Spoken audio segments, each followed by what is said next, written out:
I even want to say it. I'm your host this evening. Chris, we lost you. We lost your sound. Oh my God, no. There you go. You're back. Am I back? Because I can hear you guys. Yeah, I hear you. You're back. Yeah, I hear you. Hold on. All right, here we go. Can you hear me now? Yes, we can hear you, sir. All right. With me, I have Mr. Baby Yoda Ant-Man himself. What is up, everybody? I hope everybody has a safe and happy Thanksgiving, like this sign over here says. Yeah, I can't wait to talk about what we're going to talk about. Yeah, indeed. Also with me, Mr. E-Tep. What's up, everybody? Also, happy Thanksgiving to everybody out there. Hope you're having a wonderful holiday. Absolutely. Can you guys hear me still? Yeah, no, I can hear you. Okay. Yeah. Okay. I switched it actually over to my microphone. But yeah, happy Thanksgiving, everyone.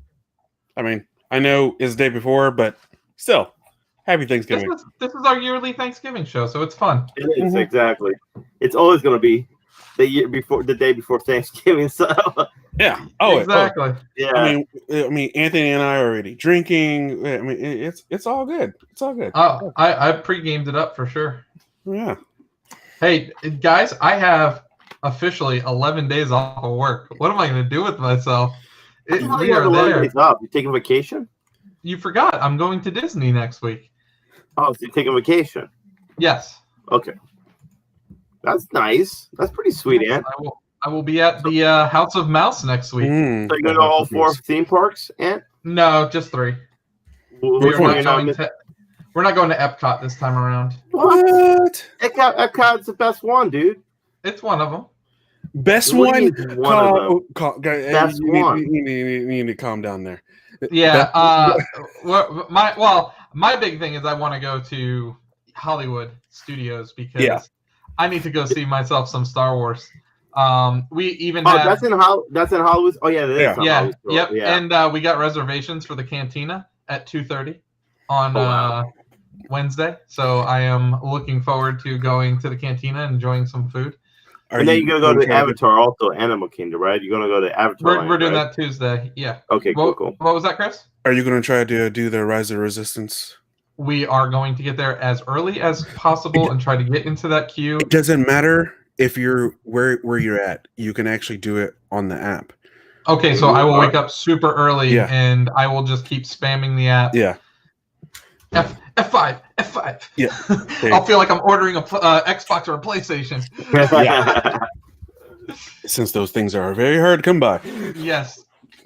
But it's interesting. They're supposedly so hard to come by, but I see them like all the time, every day, literally on sale, like through Wario 64 or IGN Deals is always posting like the fact oh, this place has them. Oh, that place has them. Did you see that there was some English group that got like 3,500 of them and they're like selling them at like a higher rate? I'm like, that's messed up. Yeah. They need to do a better job at gouging, man. They need to do a better. Prices. The retailers need to do a better job at making sure that they're not getting hit by people that are fake accounts that are I guess they're not fake, they were legit, but whoever figured out the algorithm for it, they're basically stealing them from people that want them, I guess you could say, so they can gouge them later. That's pretty terrible, actually. Trying to make a profit out of it. But would you rather that happen or someone getting mugged buying the new system? I mean, both of them are wrong. It's both wrong. I mean, you can't really mugging's worse. Yeah, I mean, money is worse, of course, but because people are gonna buy them to gouge them anyways. But it's pretty ridiculous. 3,500 consoles like that place was able to get. So yeah, it's pretty ridiculous. Pretty ridiculous indeed. They should raid their warehouse and take them all, and then they'd be out of however much that would be, which is a lot of money. Yeah, I mean, you guys got yours, so at least you guys are good. Yeah, we're happy. We're playing our system. Yeah, exactly. At least you guys got yours, man. I mean, like everybody who really wanted to get one, that I know that really wanted to get one, got one, and they didn't pay extra for it. So, I mean, if you really, really want one, it's the fact that you need to be on it. You need to. You need. There's no putzing around. There's no like, hey, yeah, maybe I'll take my time in getting it. No, if you want it, you got to go after it. Yeah, I agree. It's kind of like Arnold and Jingle All the Way, man. Yes. He didn't get the Turbo Man on time, man. He's sick and tired to hear this Turbo Man, you know? He didn't get that Turbo Man on time, bro. Then we got to go to the back alley, and we wind up getting this fake PlayStation, right? Yeah. Exactly, man.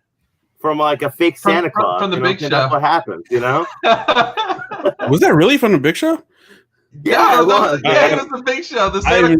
I haven't seen it. Like the factory the big Santa Claus was the Big Show. Oh, wow. The scam they were running, man. They're running this big scam Turbo Man dolls.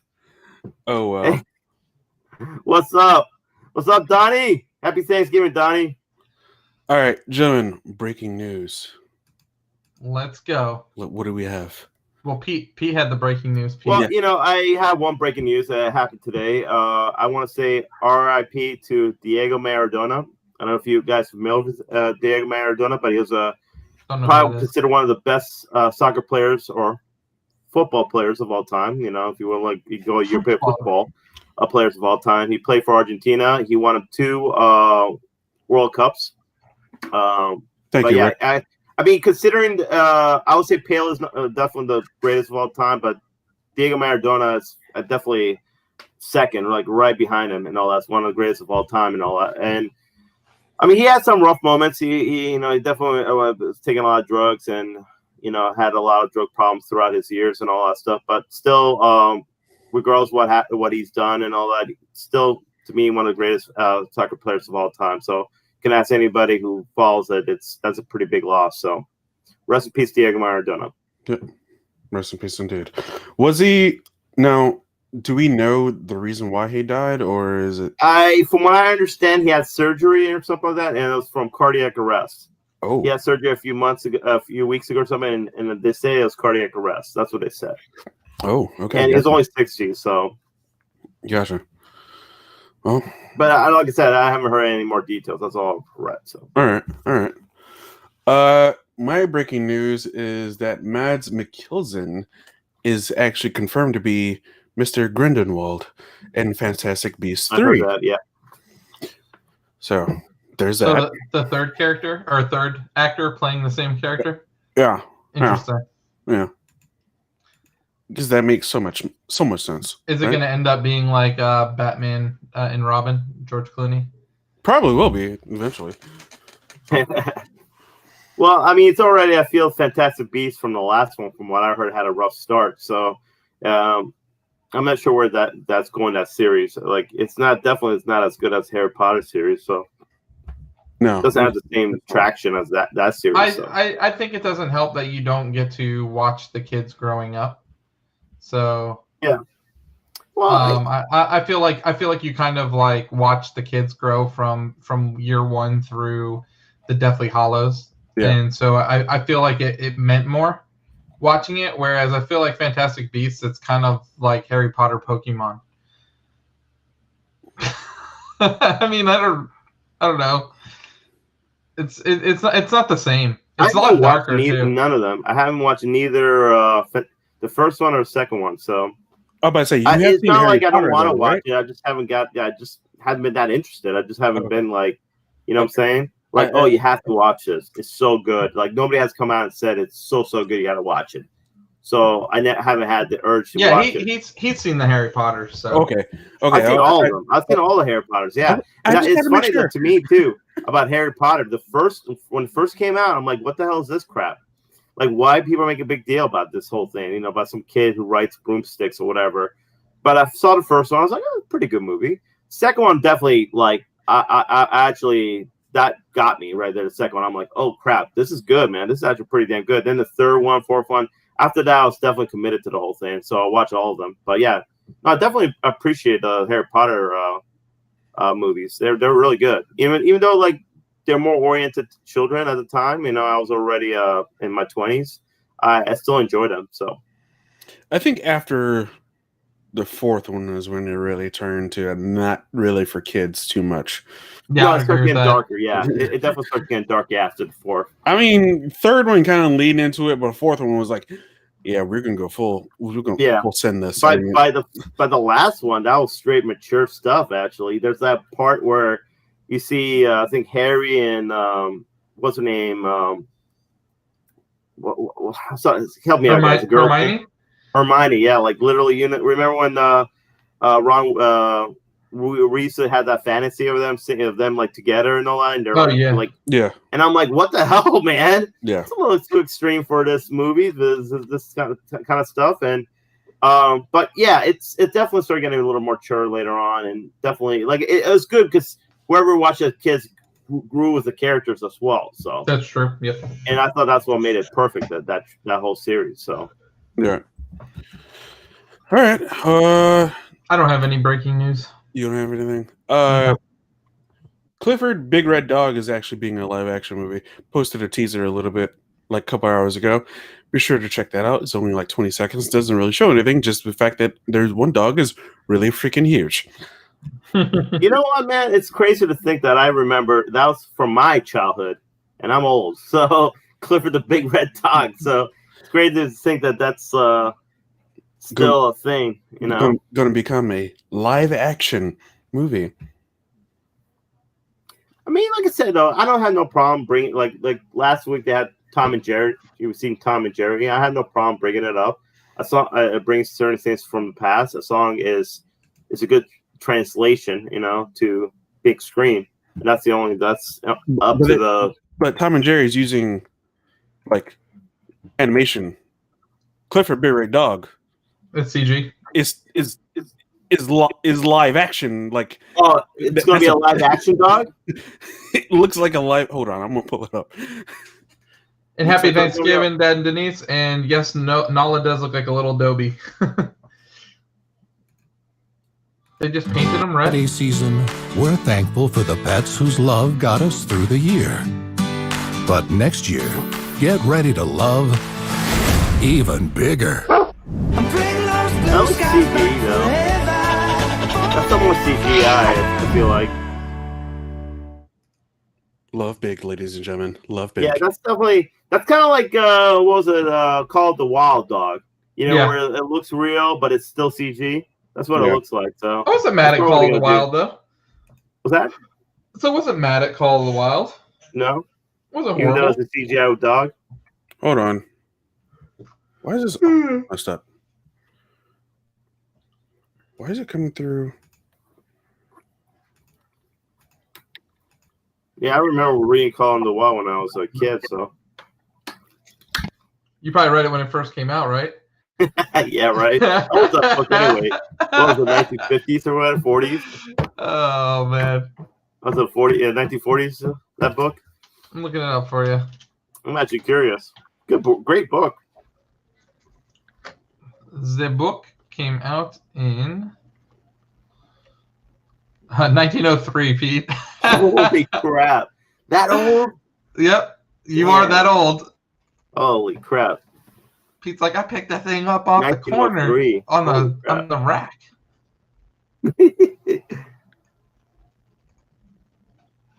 Hold on. I'll be right back.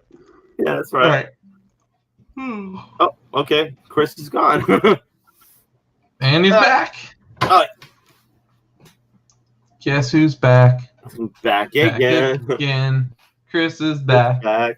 Tell your friends. Guess who's back? Guess who's back? Guess who's back? Can you hear it? I heard that song yesterday. I was actually hearing that song. Good song. It is a good song. All right, we're just going to continue on. I don't know if you can hear me or not. We're going to continue on. I can hear you. We can hear you. Gaming subscriptions. So, man, I guess the PlayStation Plus games for December are Just Cause 4, Worms Blast. Is that right? And there was one other. Just Cause 4. Yep, I said that already. And the other one is Rocket Arena from EA. So on the Xbox ones, a little bit other ones. We got Stacking coming out. Oops. That's the 360 game. We also have Saints Row, Gat Out of Hell, coming on there. Then we also have Raven, the Remastered Edition, and we have Bleed 2. Other than that, they have not announced anything new coming to Game Pass or PlayStation Now. The Epic Games Store will have, bear with me, tomorrow for free, we'll have Mud Runner. And tonight's your last night to get Elite Dangerous and The World Next Door. So that's it. That's all we got for gaming subscriptions. We got a lot of Chris left again. A lot of Black Friday deals though. So go to Cheap Ass Gamer. That's going to be my hint of the weekend. Cheap Ass Gamer or Wario 64. Both of them have the deals. There is a spreadsheet available on Cheap Ass Gamer though with all the deals for all the stores, and it has the best deal highlighted in the spreadsheet. So that's good, actually. That is your hint for the weekend for shopping for games. Cheap Ass Gamer. All right. Yep. You guys gonna purchase named after me, guys. Named after me. Are you gonna what's up? Have you purchased any games on Black Friday? Any games that are on your list? Don't need to, sir. I've already done pre-Black Friday shopping. Oh, so you got it all? I got everything I wanted. I got Pete, we're gamers, dude. We don't. I know you're gamers. We don't wait. Well, I got 2 games on the Switch for. I think they had $199 Doom, the original Doom for night one on the Switch. Doom 2016 or Doom from like the PC. Doom for the PC. Oh, okay. So you went old school. Old school. Hell yeah, I gotta go old school. Was Doom 64 better? I picked up Doom 64 on the Xbox. It was $1.50. So. Yeah, it's like $199 on the Switch, and then I picked up also. I think it was half off. Katana, whatever, or that Katana Zero. Yeah, Katana Zero. That's a good game. Yeah, I picked that up for like $9.99, so I thought that was a pretty good deal. So I'll pick those 2 up. I'm gonna probably pick up a couple more games because they still have some Switch games on sales or whatever. So, hey, when do some of these sales end? Do they end on the 28th, or do they still go on? No, most of them go through Monday. Yeah, Monday. Cool. Monday would be probably be the last day. Gives me a chance to do a little more shopping. I picked up digitally. I picked up the BioShock collection for $10. That's all 3 games remastered. Yeah, on the PlayStation 4. Okay, and then I got Doom 64. I broke down and bought Wwe Battlegrounds. That's right. Yep, I did it. Wow. It was like $20 or $23 or something. You spent $20 on that? It's not as bad as you think. It's actually entertaining. It's worse, right? no, it's actually entertaining. Me and Shiflet have been playing it online. Oh gosh, dude, they just added Eddie Guerrero for free. Can't argue with that, man. I can't argue with that. I can't. Viva la raza, baby. Yeah, I can't argue with Eddie, man. And they gave us a code to get American Badass Undertaker. Undertaker 30. I can't argue with that. I can't argue with that. But yeah, it's not too bad. And then there was what else did I get? I got one other game.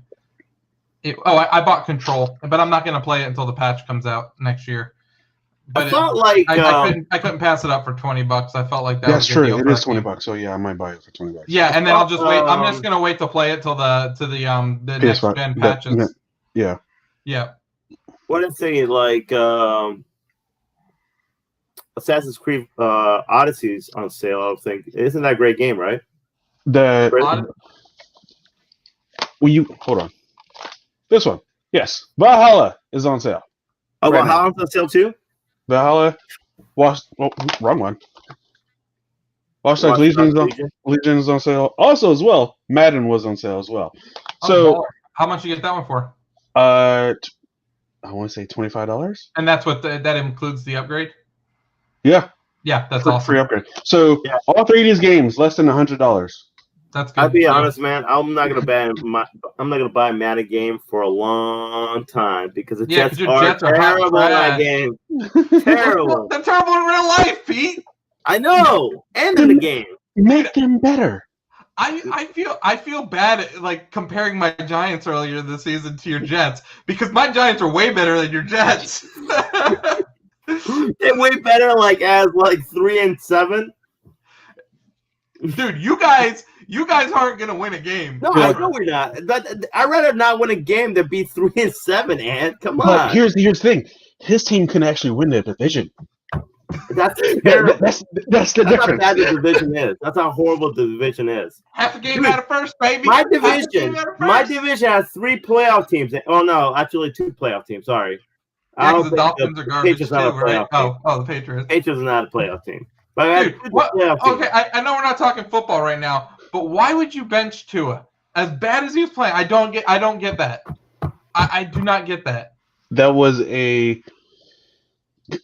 think he put him in too early. That could be it. But like to me, once you go with your guy, you stick with him unless he's injured. I agree. Like it's literally like, oh, my shiny new toy over here. I want to play it, but my old toy has been working perfectly fine. I'm gonna go ahead and I'm gonna discard that one aside, and then my new toy breaks, and I'm like, oh, I'm pretty old sure toy, come here. You know what? I'm pretty sure the coach got pressured by the owners to put Tua in. I bet you they got pressured by the owners. He said he defended his decision. And don't get me wrong, dude. He's doing a really good job as a coach for that team. Flores is great, man. Dude, he better not. I do question that move though because I do question the move though because he even said I put in Fitzpatrick to give the team a spark. Well, if Tua can't give your team a spark, why the hell is he the starting quarterback? That's all I gotta say. If I gotta get it's pressure on the owners and the GM to put Tua to see how good he is. He's gonna they put that risk for him. They want to see how good he is. And of course, what did Fitzpatrick do, guys? What did he do? Threw an interception in the 4th quarter. Yeah. That's right. That's right. Because oh, you took me out. Oh, okay. Let me go ahead and throw this interception. Here you go. There you go. Yeah. I do think Flores is pretty damn good coach. I think he's going to turn that team around. Unfortunately, that quarterback position is going to be something that he's going to have to do better, juggling that thing. Well, I think Tua is going to be a good quarterback, but I just think it's a questionable move taking him out. He got sacked 6 times though. I mean, are you kind of protecting him at that time? You don't want him to get hurt. You don't, dude. Believe me, I watched Eli his rookie season get totally shreked by the freaking Eagles, dude. Not even dude, they were just picking him up, throwing him down. That's Eli though. That's Eli. Look at what happened to RG3. Look at what happened. He had a great rookie season, got hurt. He got hurt. They put him back in the playoffs, got more hurt, never recovered from that. Sometimes you got to protect these young players. They're your stars. They're your future. He was recovering from a really, really terrible injury in the first place. So I'll give you that. You got to protect him, man. Yeah, you got to protect him at least a little bit. I mean, if he's supposed to be a franchise quarterback, he's having a bad game. Yeah, I mean, go ahead and take him out. But my opinion, you shouldn't even put him in there in the first place. Yeah, so, I'll agree with that too. But you don't put him in until Fitzpatrick gets terrible. But you're 6-3. You're playing against a Denver team that's not really that good. I don't know. It's weird. That's the weird stuff to me. It's okay. They're gonna win. They're playing the Jets this week. They're gonna win, dude. So. Swear to God. All right, we'll talk about football later. We'll talk about football later.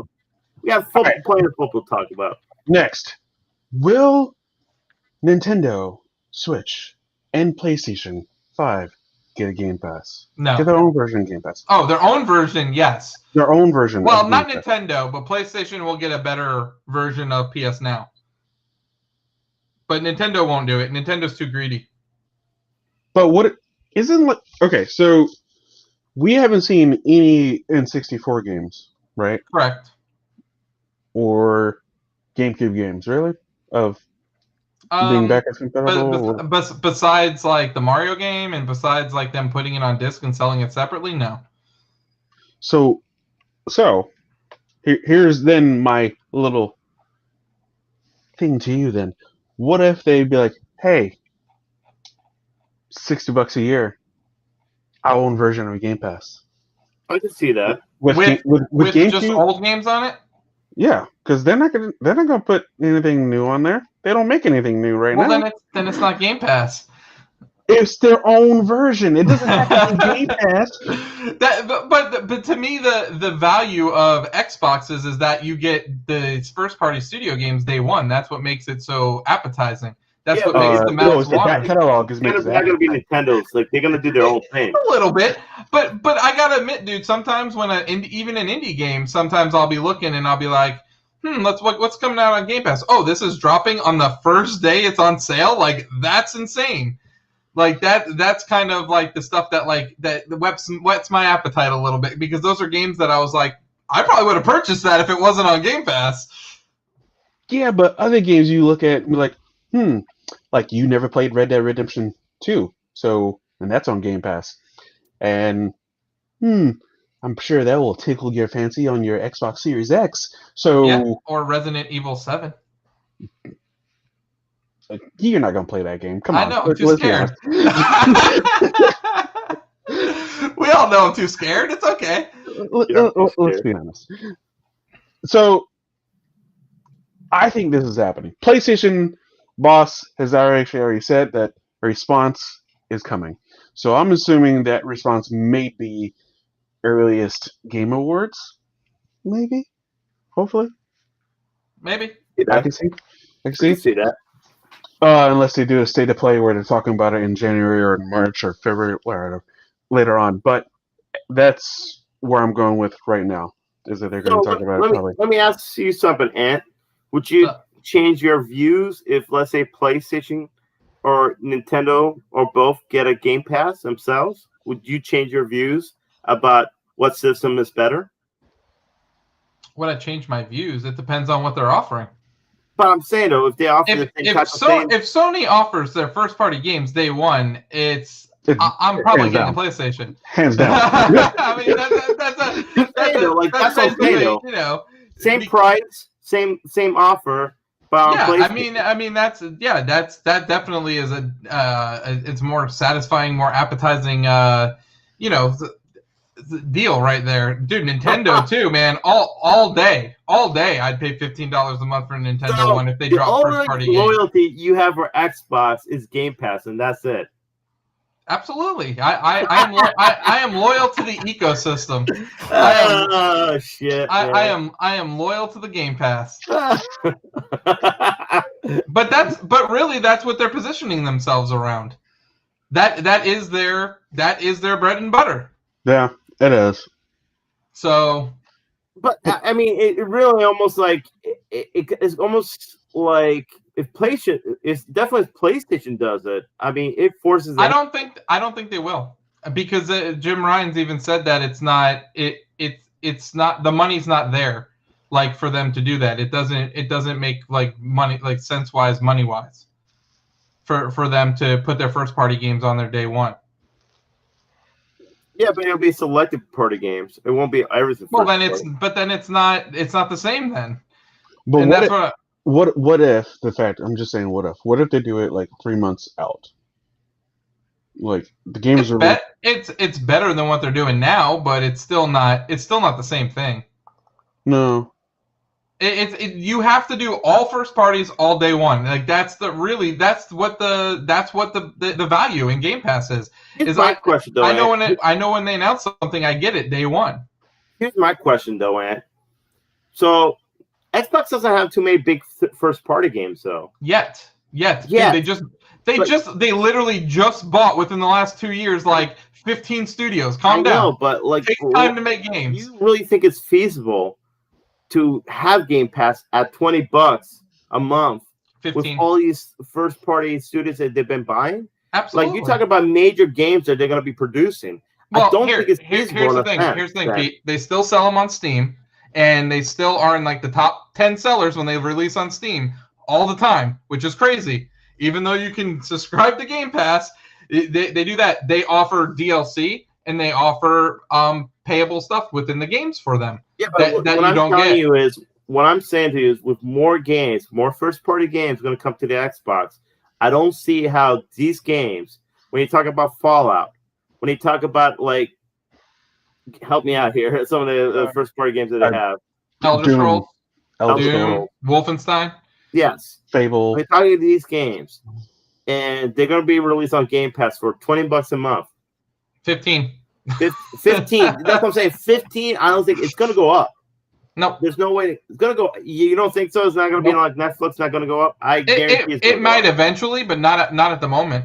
How is Xbox going to pay these people who are working on these games and be like they're losing money in some ways by putting these first-party games on the Game Pass? They're going to lose money. So Pete, they just passed 15 million subscribers. So 15 million times 15. Yeah. But then we don't usually pay 15 though. That's true, but let's just say 15 million by 15. So that's a month, $225 million they're raking in. Now let's say not everybody's paying the 15. Some people are getting it cheaper. Let's say 10. Even at $10 a month, that's $150 million a month. And that's not including games that are selling that they're scraping 30% off of from developers. Dude, believe me, they're fine. They're making money. And that's not including them selling their games on Steam. Also, Ori on the Wii or on the Switch is gonna sell ridiculous. Dude, Minecraft is the number 1 selling game on like every system. Dude, believe me, they're fine. The Minecraft marketplace, they're rolling in money. Like, don't worry about them. Other studios, when you have studios, same with Netflix. When they start putting all these movies they make just for Netflix, Netflix own movies and TV shows, guess what happens?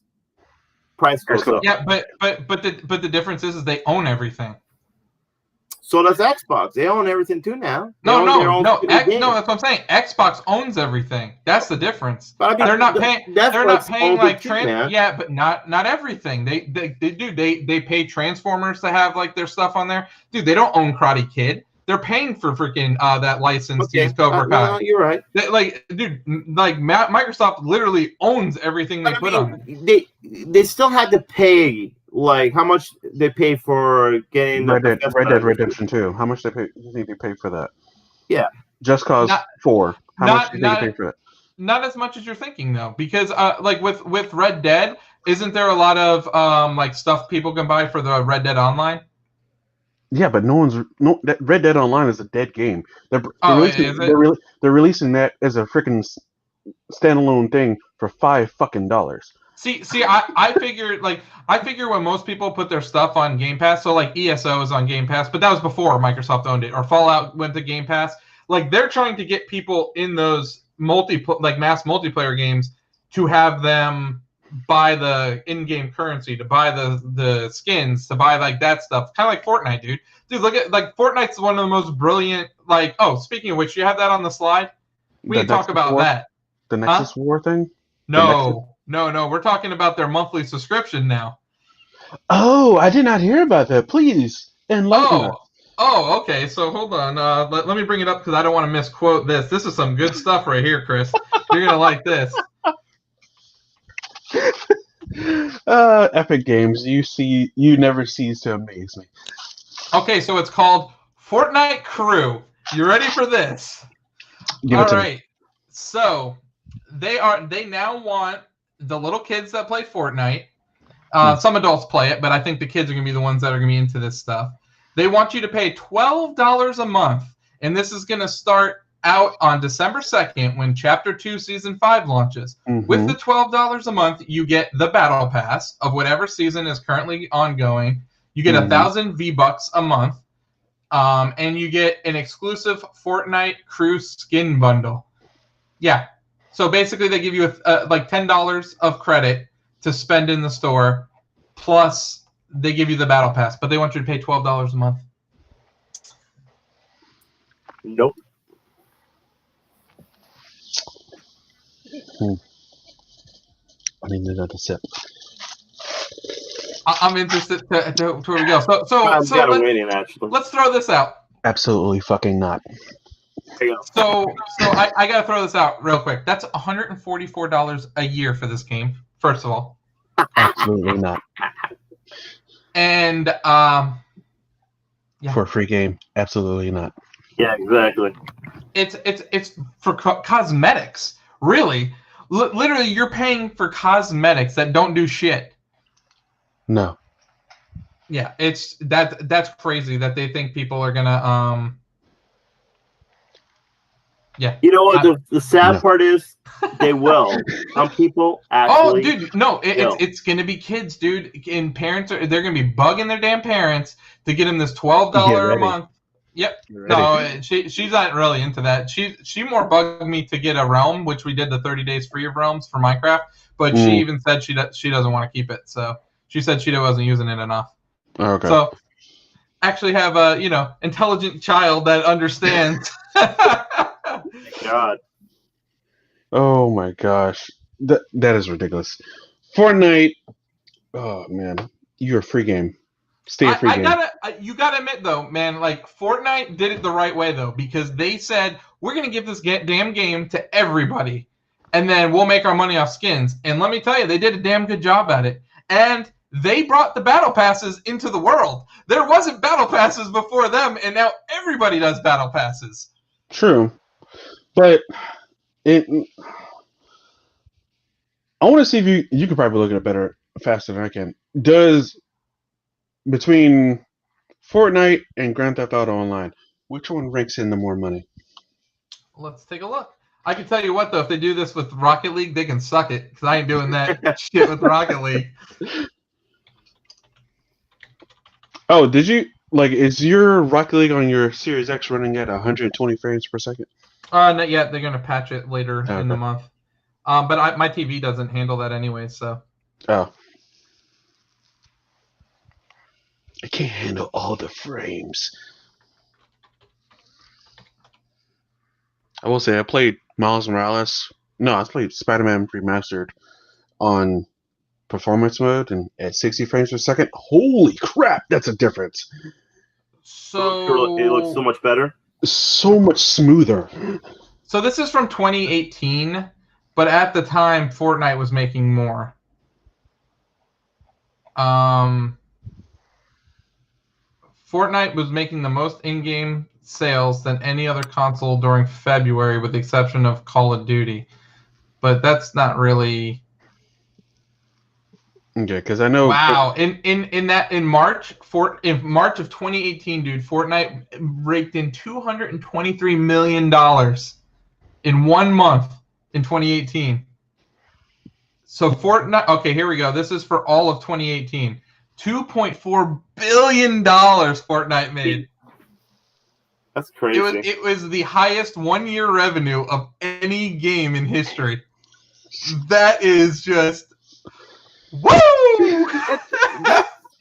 Those guys are extremely. That's intelligence, man, right there, man. They're definitely to put out a free game and just base it on skins. The average GTA 5 year is 1.2 billion, and they made 2.4 billion in 1 year. They're smart, dude. I give them credit, man. It's smart what they did. Dude, I'm telling you, but here's the thing: is it's risky because the game has to be successful. You can make as many free games as you want, but if you don't get the audience, then you're giving your game away. Yeah, definitely, I agree. I don't know what kind of crack they put in their game to get people to play it, but they did it. They did the free to play. Easy. They partnered with Marvel. They partnered with whoever they partner with, and hey, let's partner with Star Wars. Let's partner with now. Yeah, I say Mandalorian's coming next and then go around. If you purchase anything on there Fortnite wise, they'll give you 2 months of Disney Plus now for free. Wow. So they know what they're doing. Shout out to the PR team. Yeah, shout out to them. They're definitely. But like you said, though, I agree with Ann too. They took a huge risk because, like I said, if it wasn't good, if people didn't start playing it, it would have been like. Yeah, because look at I feel like even though Apex Legends probably makes money, I don't think it's hand over fist money like that. No. No. I mean, honestly, dude, the best thing EA could do is give away FIFA Ultimate Team. That shit rakes in the money for them, man. Just say, here, everybody have Ultimate Team FIFA. Just give us your monies. Well, FIFA always makes money, man. Dude, FIFA is in Europe. That's just their cash cow in general, dude. Yeah. That's EA's that's their bread and butter. Dude, I guarantee in Europe, probably everybody FIFA has and FIFA Madden, the Ultimate Teams, man. Yeah. They people eat that shit up. They do. 100%. All right, moving on from Switch and PS5 getting on Game Pass because I believe they will. So let's move on from that. Let's do this.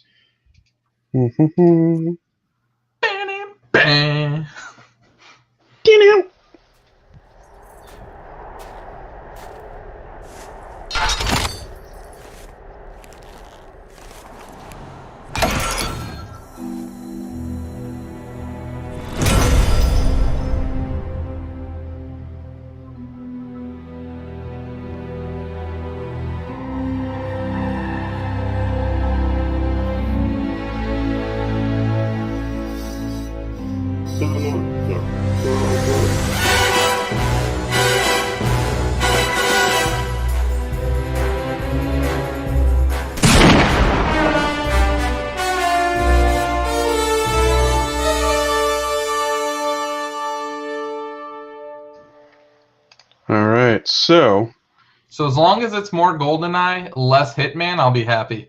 Yes. But we know it's going to be more Hitman because it's developed by the same people who did Hitman. I hope not, because I don't really like Hitman. Why? I'm not a big stealth guy. It's okay. Anyway. The problem is with like I can see doing definitely a lot of stuff in a 007 game, but he's not like a Hitman kind of thing. There has to be some action scenes too, because in 007 was there a lot of action scenes, so they got to mix it up a little bit. Well, in the Hitman games, you don't really need to be silent all the time. Oh, really? That's true. Okay. But I would definitely. I know it sounds weird, but I prefer Mad Max over Batman because I like to just drive up in there, jump out of the car, and start laying waste. Oh man, I'm like, bring them all on, dude. You can have your stupid little stealth mode in Batman is amazing though. When he starts picking off guys left and right, I'd still rather just fight people. I'd rather just. I'm not looking around. I love beating up people. 8 people. I love beating up people. Wrecking day, man. Oh yeah, I mean, I liked it too. I mean, when I'm playing Spiderman, I don't go silent. I just pretty much like, oh, I'm gonna come wreck you real quick, and then bring everyone on. We're gonna. That's what I'm talking about. It'd be like I'm Neo, and every single one of you Agent Smith. I mean, it's a lot more easier to go stealth, guys, to pick off little one by one, then go all out.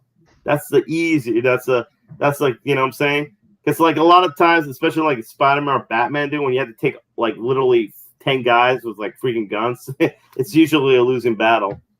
Good thing no one has guns really in Mad Max. That is true. Not really. Not really. Everyone's just like, oh, we don't have weapons, so we're gonna come fight you. You probably don't even have too many bullets, right, in your shotguns? No, it's actually pretty tough to find any ammo in that game. So okay. But I think it's IOI Interactive is developing a James Bond game, which is they're going to be start developing it after they released Hitman 3. So one can only hope what this is going to be like, because last James Bond game I believe was GoldenEye, wasn't it? No.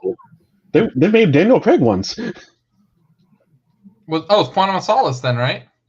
No, there's one after. It's got blood and water or something like that. Hold on, I don't even know what that is. I thought there was like a remake of GoldenEye they did. There was on the Wii. On the Wii. It wasn't too bad actually. I actually like that one. Here we go. Bloodstone. Bloodstone.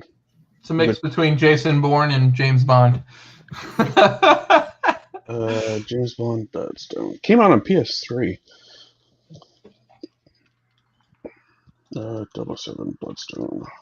I think that was the last one that came out.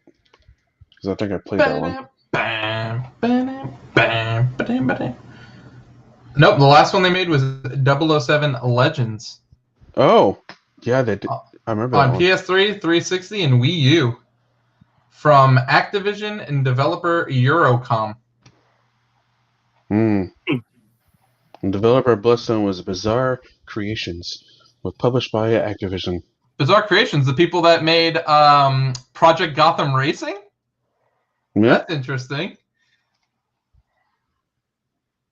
That was Well, yeah, that was the last game they made. Bloodstone. Well, that's what happens when you make Bloodstone. They had to get dissolved into something else, right? I would imagine.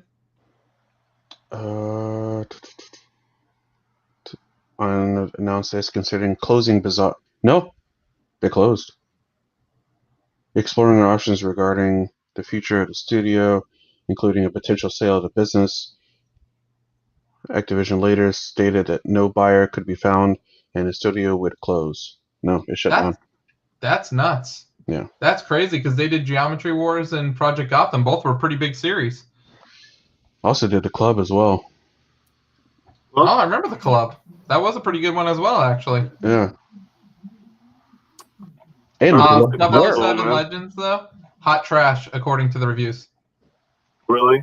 Oh, yeah. Like, we're talking Legends had, 70s, 60s, like, garbage. You know, it's funny, though. Is it me or, like, the best... I mean, GoldenEye is probably the best James Bond game. Oh, I'm sorry. Hold on. That was Bloodstone. That was 6s and 7s. No, Legends got 40s, 30s and 40s. Jeez. That's hot trash right there. Eurocom. Yeah, I feel like GoldenEye is probably the best James Bond game. I can't think of anyone that's actually any other game that's better. Wow, Chris, that was Eurocom's last game. No, oh God, IO's last game. This is IO's last game. It's over. Yeah, you probably should be touching 007 then. It's not going to be based on a movie. It's not going to be based on pretty much anything else. It's going to be their own thing. They've done a good job with the Hitman games. They even revamped it to a point where everyone actually kind of likes it now. So they'll be fine. They should be okay. They should be okay. I don't know. Wow, Treyarch made Quantum Solace. Did you know that? Yes. I actually did like that one. Was it good? I liked it. I remember from Russia with Love, that's when EA had the license. Who did they have doing it? Oh, they made that game? Oh, Rebellion was doing it. Dude, I like Rebellion. They make good games. That's who does, like... I never played... Though? They do Sniper Elite, but I never played that. The one I liked from them is Strange Brigade. That game's awesome. Have you ever played Strange Brigade? Nope. Dude, it's like... I definitely recommend playing it in multiplayer if you play it, but it kind of gives you Indiana Jones, Uncharted kind of feels, but it's way more arcadey. Like, yeah, it's fun though. It's really fun to play it like in multiplayer, and some of the level design is fantastic in it. Maybe I'll give it a look. See. All right, but we should see what happens with this game. Yeah. I want to see gameplay first before I decide. Yeah, I would agree. Hopefully we get some at Game Awards, right? No, that's too early. Too early? Okay. Too early. I hope we get some good special stuff going on that episode. Oh, we'll be fine. Be all good. So, Cyberpunk is in the wild, ladies and gentlemen. And there's the nudity filter on it. Yeah. Really? You can turn it off or on. So, it's in the wild. People are playing it. They rob trucks, whatever. I don't know how they got a hold of it, but Cyberpunk 2077 PS4 copies are out in the wild somehow, and people are playing it. And sometimes it comes with it are spoilers. So I don't know if you can be spoiled on a game that's with a story of 175 hours and still haven't beaten the game. And still no, the story is 175 hours. That's ridiculous. 175 hours. 175 hours. Is that the longest gameplay game ever? Well, the crazy thing is Chris will still beat it in one day. I don't know how he does it. I will not beat it in one day. I don't know how he does it. I will tell you that right now. 175 hours, even in a 24-hour day, that's pretty amazing to get that. I don't know how the kid does it. This kid wrecks video games over here. I don't know how he does it. He'll beat the thing in one day. I will not do that in one day. No, absolutely not. Also, as well, side missions. If you do side missions as well, that's actually another, I think, 600 hours or something. Oh my goodness! And each side mission is actually integrated into the story as well. So everything is a part of the lore involved with it. Cyberpunk 2077 has been in the making for like 10 years. So 10 years? How do you even test all that? Like this game's gonna be buggy. It has to be. Well, Witcher was buggy, but Witcher's still a great game. But like, dude, there's like when you're talking about a game like Chris is saying, which there's over 700 hours of content that all intertwines. Like, how do you test all that? Like, that is nuts. I don't know. And how can you be developer on a game and like, hey, I still haven't beaten a game, man. I'm in the one working on the game. Like that is insane. Like, you buy this, you will never need to play another video game again. Pretty much. Like you have from now until I think 2 weeks from now. Yeah, 2 weeks from tomorrow. To play every game you want, but as soon as you play the Cyberpunk 2077, it lets you know your life will be consumed in this. You will play no other. Kill that which has no life. Exactly. You can't. Chris, that begs the question: are you picking it up? Yes. So Chris will be. I'm pretty sure you're gonna pick it up too, man. And I'm pretty sure you're gonna pick it up too. Maybe eventually. This won't be a game I get right away. No? Why not? I just don't have that much time to put in games, and I bought like a bunch of Assassin's Creed games that I'd like to actually play. Oh, yeah, so okay. I'm probably going to be going through those after Mad Max, and I am so close to beating Mad Max. But yeah, 2 weeks from tomorrow, get ready for Cyberpunk 2077. Boom, done with that, and on to some. I know we don't talk about it much, but wrestling. Still. Before we talk about wrestling, let's go. Let's bring this into video games because it has a little bit to do with both. How badass was the New Day's Gears of War outfits they wore at the pay-per-view? Because they are in your boys. The New Day are in Gears of War 5. That's right.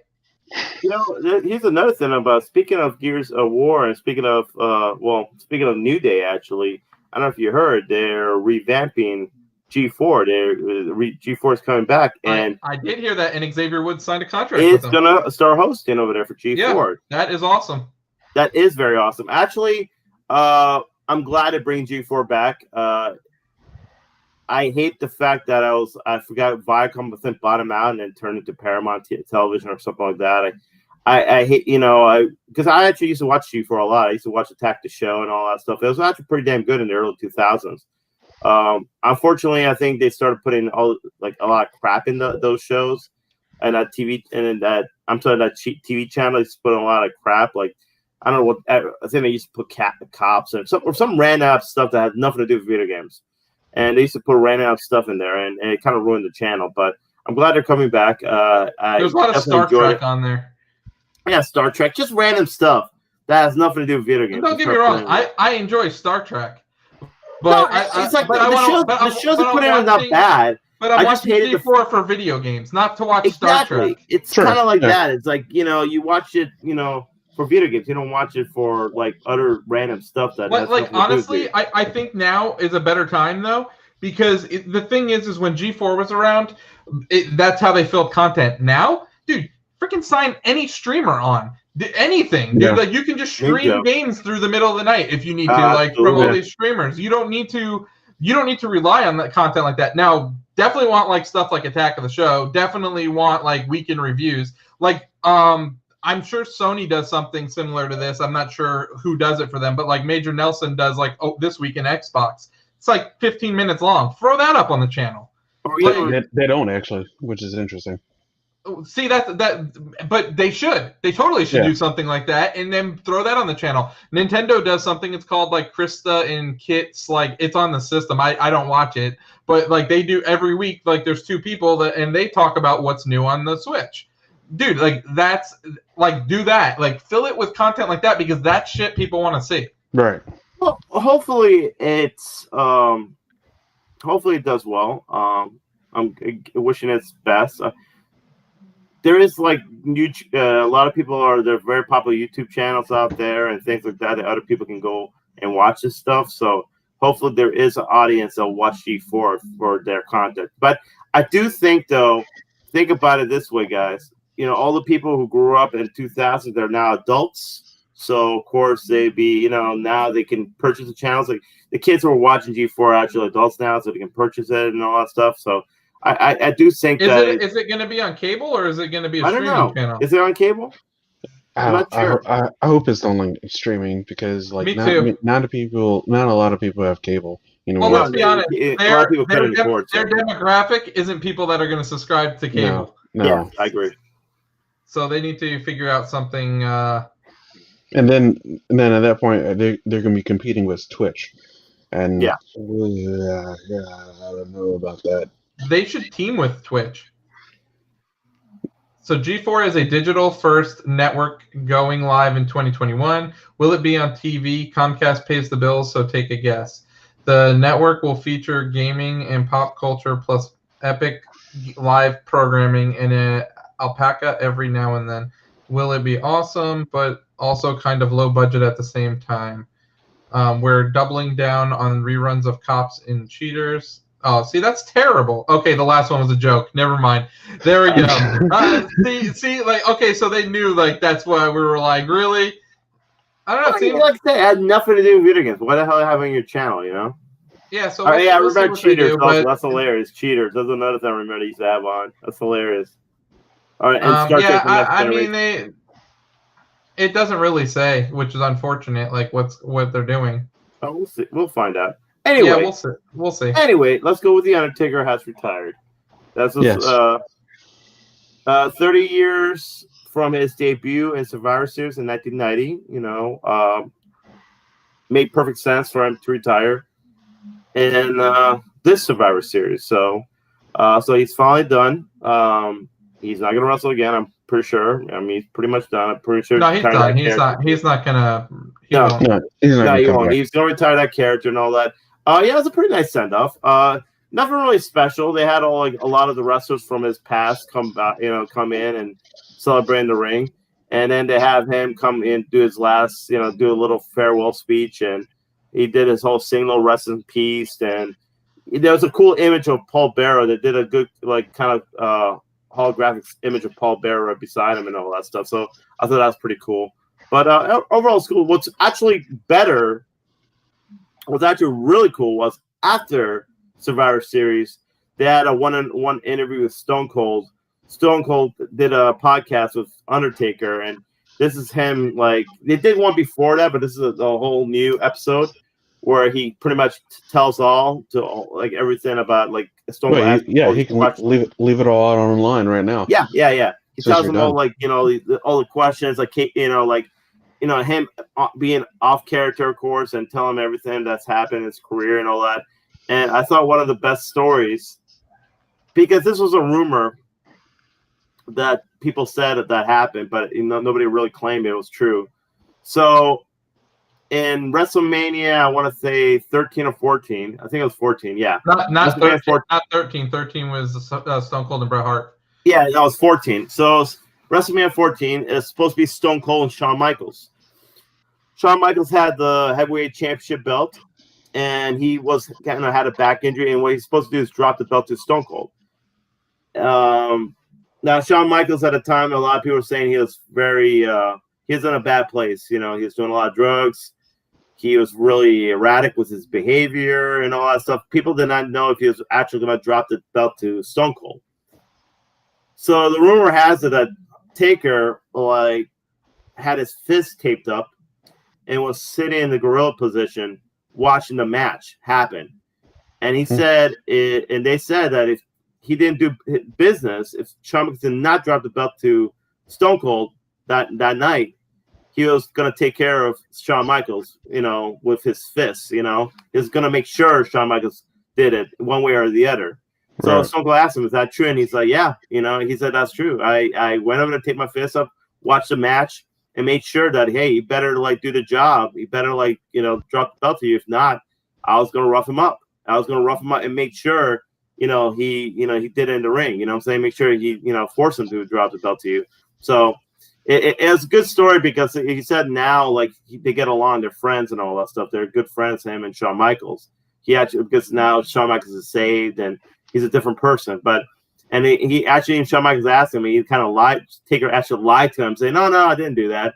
But he had to admit he was going to do that. And the reason why he said he did that, he was going to do that, is because he did it for the business. He wanted to save the business because he felt if Shawn Michaels didn't do that, it was going to hurt WWF or WWE. So yeah, I thought it was a really cool story. It goes to show how loyal Taker was to the company. He was very loyal, customer professional, did whatever he could for the best of the business. Yeah. Even through all the injuries and everything else that happened, he still did his business. He still did what he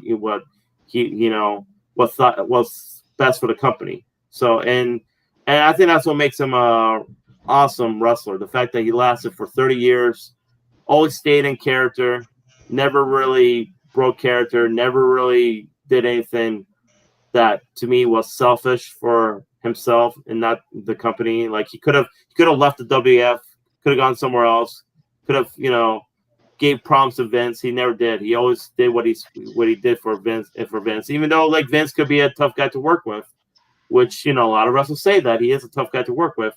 He was probably one of the best employees that Vince ever had. And going past that, he is literally the best character wrestler ever.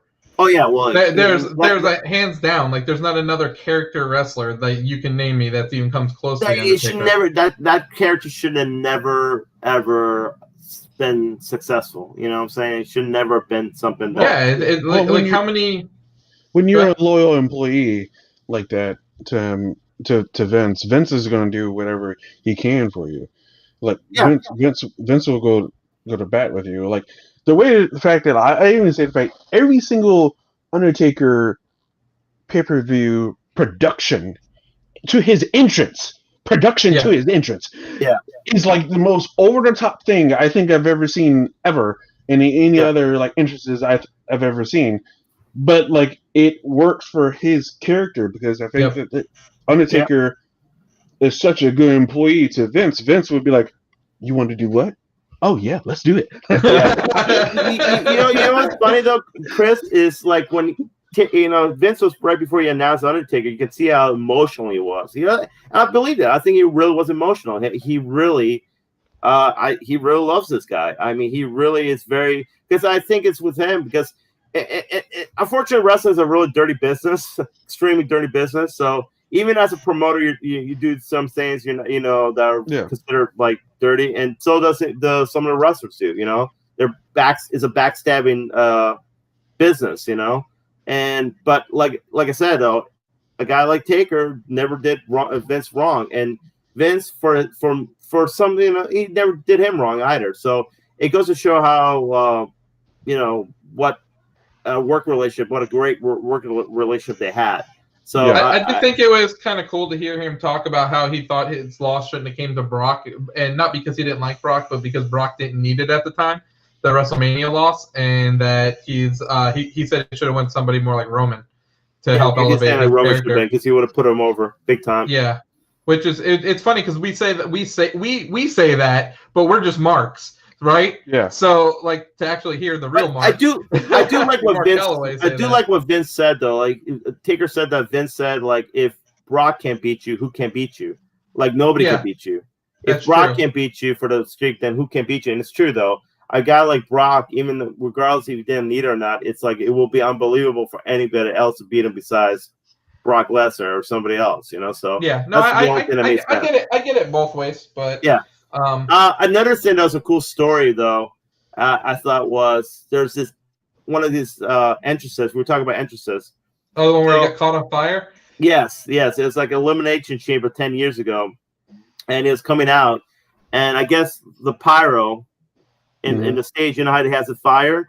Yeah. So, like, I guess 2 weeks ago, like before that the match happened, he goes to this pyro guy. Hey, man, those flames are getting really close. You need to do something about it. They're getting way too close to me. And the guy's like, "Oh no, it's probably the draft. Don't worry about it. Fine." So that night, when he coming out of the ring, the pyro literally was set him up, almost set him on fire. Yeah, his jacket was on fire, his hat was on fire.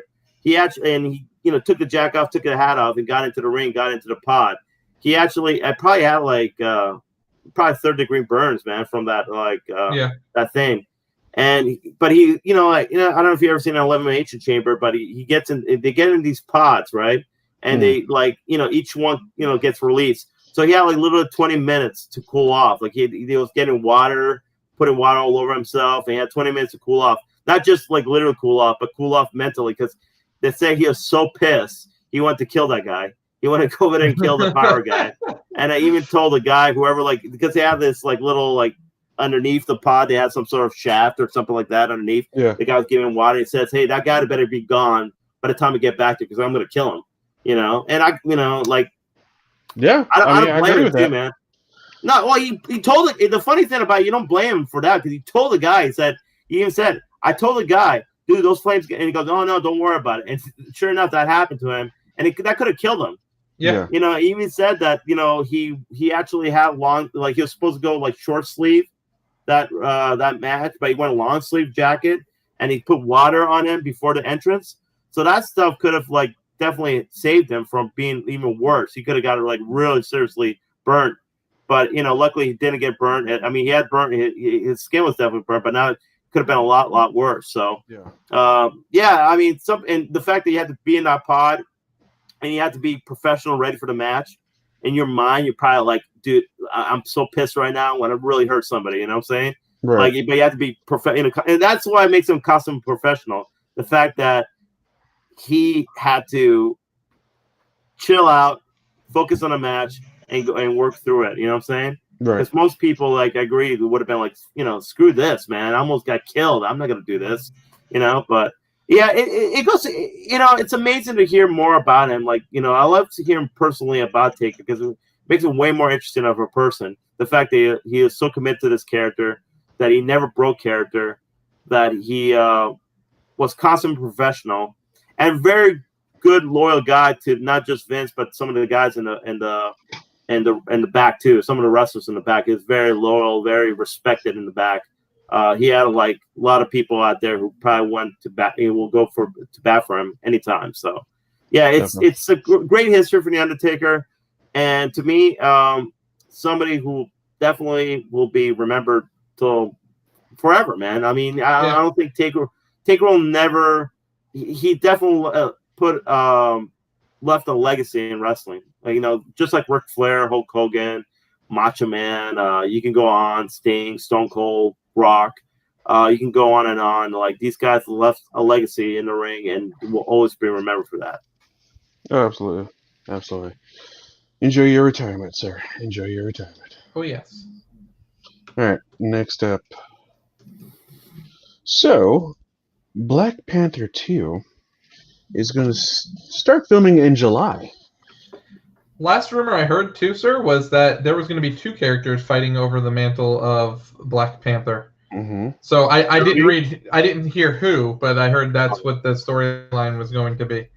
I did hear that Shuri's supposed to have a bigger role. So yeah, Shuri's supposed to have a bigger role, and it could be M'Baku fighting over her and M'Baku fighting over the title. I'm okay with that.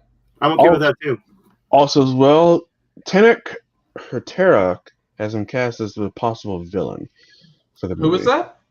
Tenek. It is TENOCH space HUERTA. What do I know him from? He's from Narcos. He's in Narcos. I don't know him from anything. I've never seen him. He's a Hispanic man. So I don't know what Hispanic villains there are in the world of Black Panther. Can you pull up a picture of him? Yeah, I got you. Because I'm interested in what he looks like. I think he's the main guy in Narcos, isn't he? Or one of the main guys? I don't think he's the main guy, though. He's in Spectre, that we're going to go in the review, but his credit was Mexican Man in Lift. So I don't know if that's going to help you at all. That's not going to help me out, no. Because, I have a theory. And he's in Narcos. He's in Narcos Mexico. He's not in the actual. He's not in the normal Narcos. He's in Narcos Mexico. Oh, the different one. Yeah, okay. Because if I see his face, I might have a theory who it might be. All right, I got you. Here we go. Okay.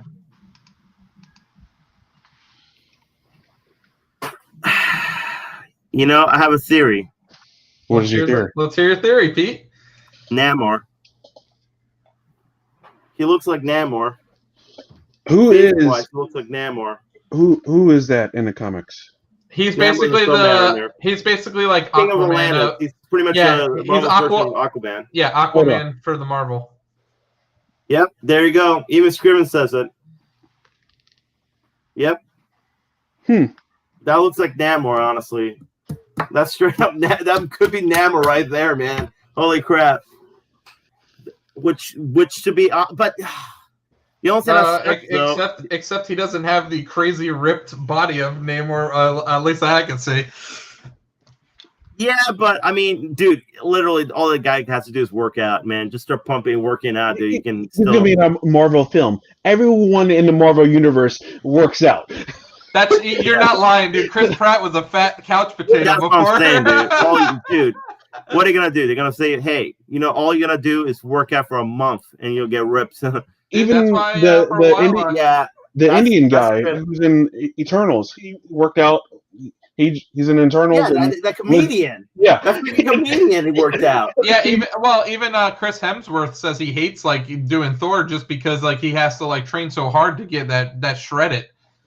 Yeah, dude, that guy looks like face wise. The guy could play off a great Namor. Yeah, there. I'm looking at Namor. Yeah, I can see it. Yeah. Interesting. Which to me will be awesome. The only sad part about it, honestly, man, it makes me kind of sad even to think that Chadwick Boseman is not reprising himself as T'Challa, because I think him and Namor and T'Challa had a great it was like the war between Atlantis and Wakanda, and they had a great going on. Just sad to me think that we're robbed of that, to be honest, to not see that type of conflict and all that stuff. But like I said, though, I don't know if they're gonna recast T'Challa. You know what's weird, man? Like looking at the pictures of Namor, he kind of looks like Spock. Yeah, because of the ears. Yeah, he has pointy ears and big eyebrows. Well, look at that actor, man. He could play off a good Spock, also, man. Yeah, look at that actor. I'm not. Yeah, I agree. I mean, look at the face, man. That's a straight up. That's what I'm saying, dude. That's straight up. If that's the case, look at his face. That looks like bigger eyebrows and pointing ears. That's Spock, dude. Yeah, I can see that. I'm not mad at that, dude. Yeah, so, dude. July. Wow. Yeah, that's what I'm thinking, dude. So to add to your Marvel thing, so I got some dates. If everybody's interested, so we got WandaVision January 15th, Black Widow May 7th, possibly hitting a month earlier on Premiere Access. But that's rumors, not official. I've seen video, but it's not official, so we're not going to go with that. It's rumors. Yeah, you can push it further, man. You can push Shang-Chi and the Legend of the Ten Rings, July 9th. Eternals, November 5th. Spider-Man 3, December 17th. Yes.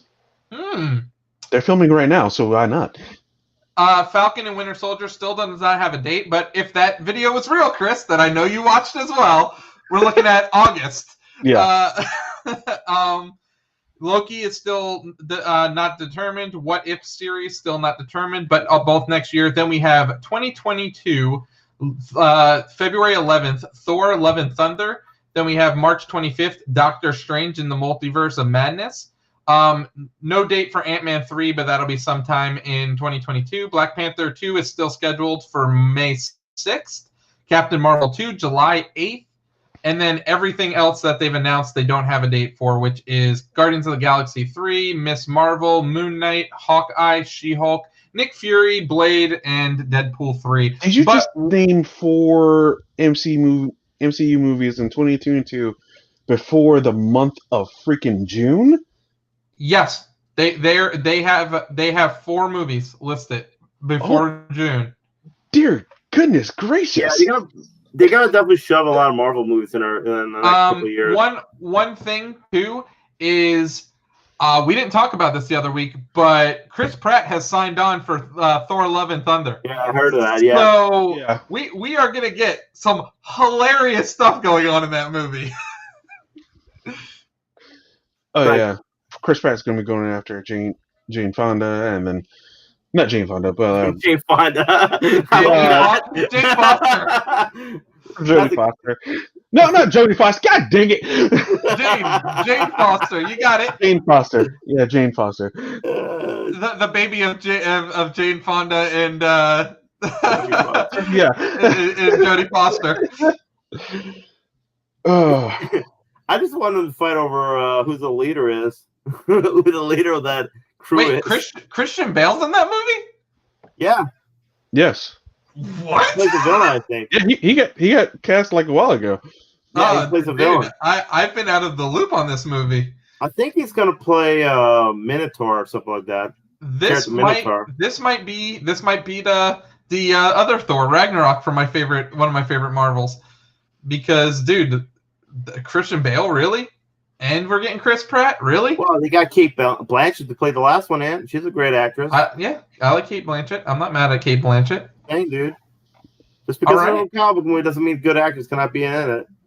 Hey, all I'm going is I'm saying I'm going to go with the director because I trust him because he makes funny stuff. So, you guys think though? Like, let me ask you something. Going back to Black Panther 2, do you think it's too soon for them to start filming, or do you think it should be like a waiting? No, not soon enough. No, I don't think so. I think it's if you consider when the last one came out, we need more Black Panther. I concur. I totally agree. I mean, I just with Chadwick passing away, I just felt like maybe we need a little time to mean, if anything, you make it more of a tribute to him. Yeah, I hope they do some proceeds to some charity of his family's choice from the movie. I'm pretty sure they do something. Because I know you or the action figures or whatever they do. I hope something goes to something for Chadwick's family and maybe a charity of his choice or his family's choice. Because Spider-Man Miles Morales Ari's if you actually look through the game, you will find some references of Chadwick in the game. That's awesome. That's awesome. There's a street called Bosman Way. There's actually a kind of a tribute to him in the credits in the game, and then Black Panther is in the game. I hope if they do a new Avengers building, I hope they have a statue of him outside of it or inside of it or something like to kind of commemorate it in the movie. So you always see him.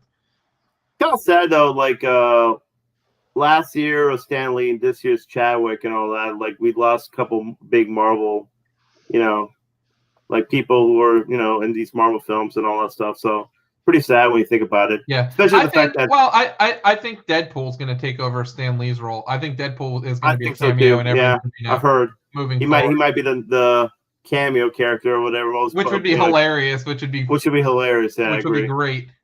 Yes. Well, he's always breaking the fourth wall anyway, so it makes sense for him to be in all these things. So, and also he did cameo in Hobbs and Shaw last year, so makes sense for him to be another cameo character. Oh, there we go. Oh, wow. And how many non-news stories did we have to read about how they weren't sure if it was going to be rated R? A lot. Yeah, and it's rated R, guys. Just a heads up. So many non-news stories just because people wanted clickbait articles. Yeah. Here's the thing, dude. And I'm going to tell you right now. Disney Pete, real quick. I don't know if you've seen the video me and Chris saw, but R-rated stuff coming to Disney Plus. Mm-hmm. On the video we saw. Here's the thing, though, and I know this. Disney likes money, okay? They, as a company, they love money. For them just to kind of say, well, no, they're for kids and all that. No, man. If they see some product they know they're going to make a lot of money on, but they have to do it this way, they're going to do it. And there's no way you can do a PG-13 Deadpool and make it work. I mean, I'm sorry. It's already rated R. People, same with Blade, dude. There's no way you're going to do a PG-13 Blade. That's going to be rated R as fuck. Release it separately. That's going to be rated R as fuck. Blade. Yeah, it better be. With Deadpool. You know what I'm saying? That's what it's going to be. Same with probably Moon Knight. Moon Knight's probably going to be mature also. And a lot of the other stuff. If they want to release Punisher, that's going to be mature also. So, sorry, man, they're going to go.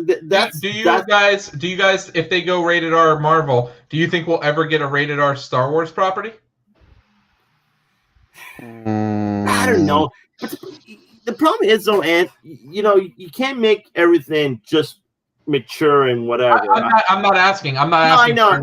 But I'm just saying, like, couldn't you couldn't you see like a really cool Darth Maul like crime drama, like a rated R crime drama with Darth Maul? I don't know. The problem with Star Wars, it's always been PG-13. I don't know if they need to go, like, it's kind of like making a rated R Superman. Why would do a rated R Superman? Superman to me is PG-13. We could do a rated R Batman. But there's characters in Star Wars that could be rated R. True. I mean, Mando pushes the line, bro. He pushes the line. I just feel it's kind of hard to have a world like that when you have lasers, guns and all that stuff. It's hard to pull off a world like that.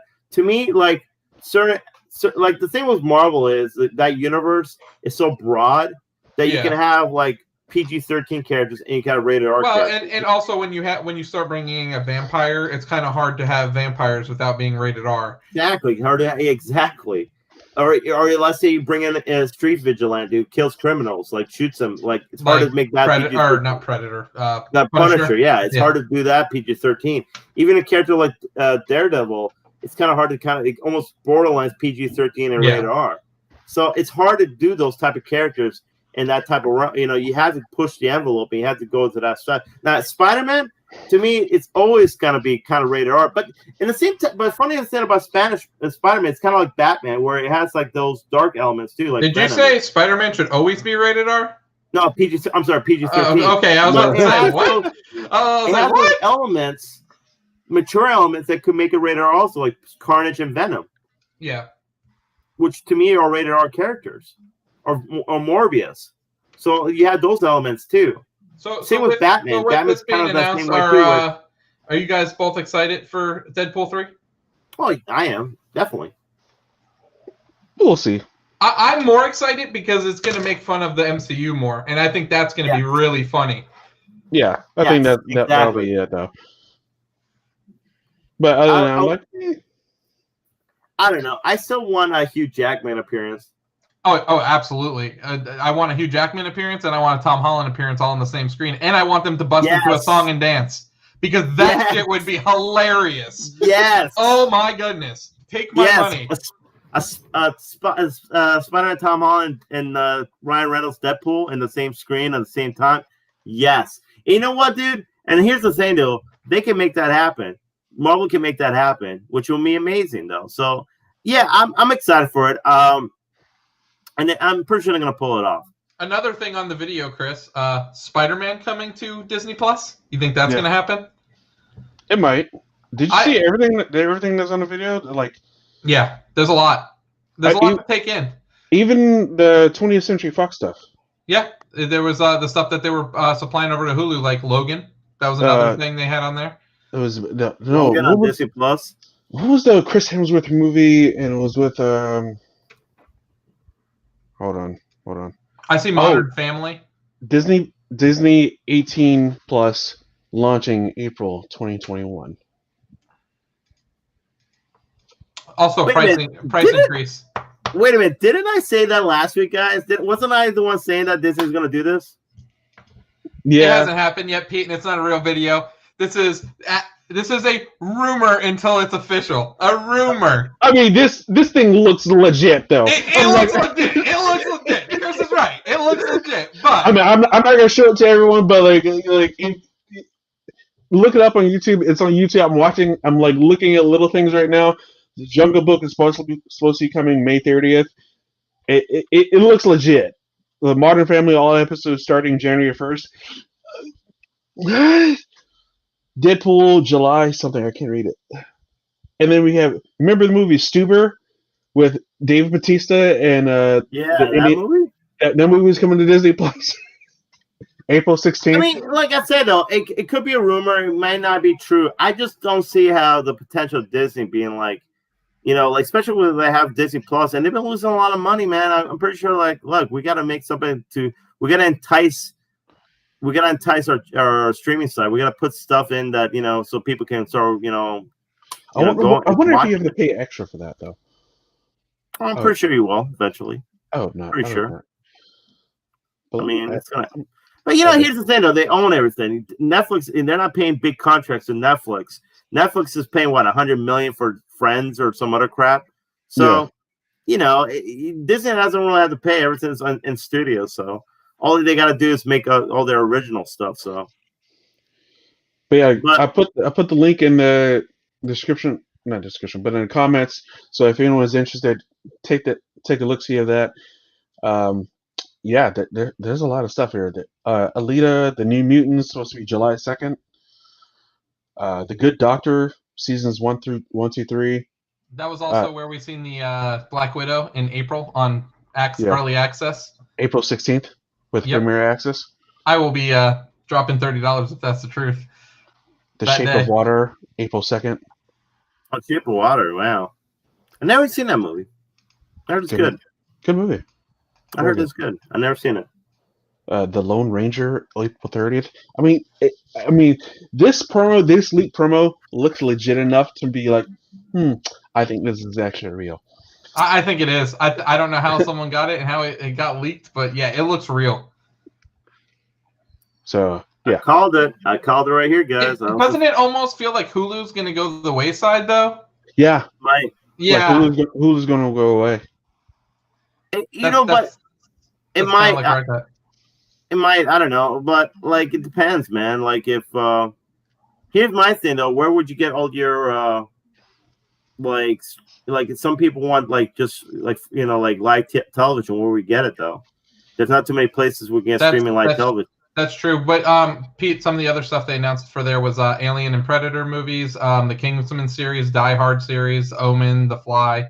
So yeah, that's low radar. No, that's what I'm saying though. Like they're like, but I could definitely see like the Alien movies are like cinema classics, so I could definitely see like a little Alien section up on Disney Plus because why not? Like that's to me like that's like though, man. They're huge. Like you can't tell me like people don't. That's a huge seller, man.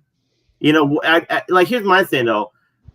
Do you see? I don't see Disney putting those like things to sleep and being like, oh, you don't have nowhere else to put it. I mean, they can put it on Hulu, but I don't think people like.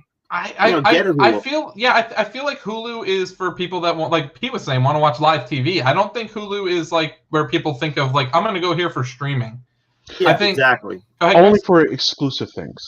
Yes, yeah, I'll give you that. Like that Run movie looks pretty good too. Have you seen the trailer for that one? I've seen it. I've seen the trailer for it, and I'm like, I want to see you, but I don't know if I'm committed to it yet. So maybe tonight. Sarah Paulson's what sells me on it because she is creepy AF, man. She's always creepy. Very good actress. Very good actress. But let's get back to this. Predator gets a 5th film. Disney. Question. No.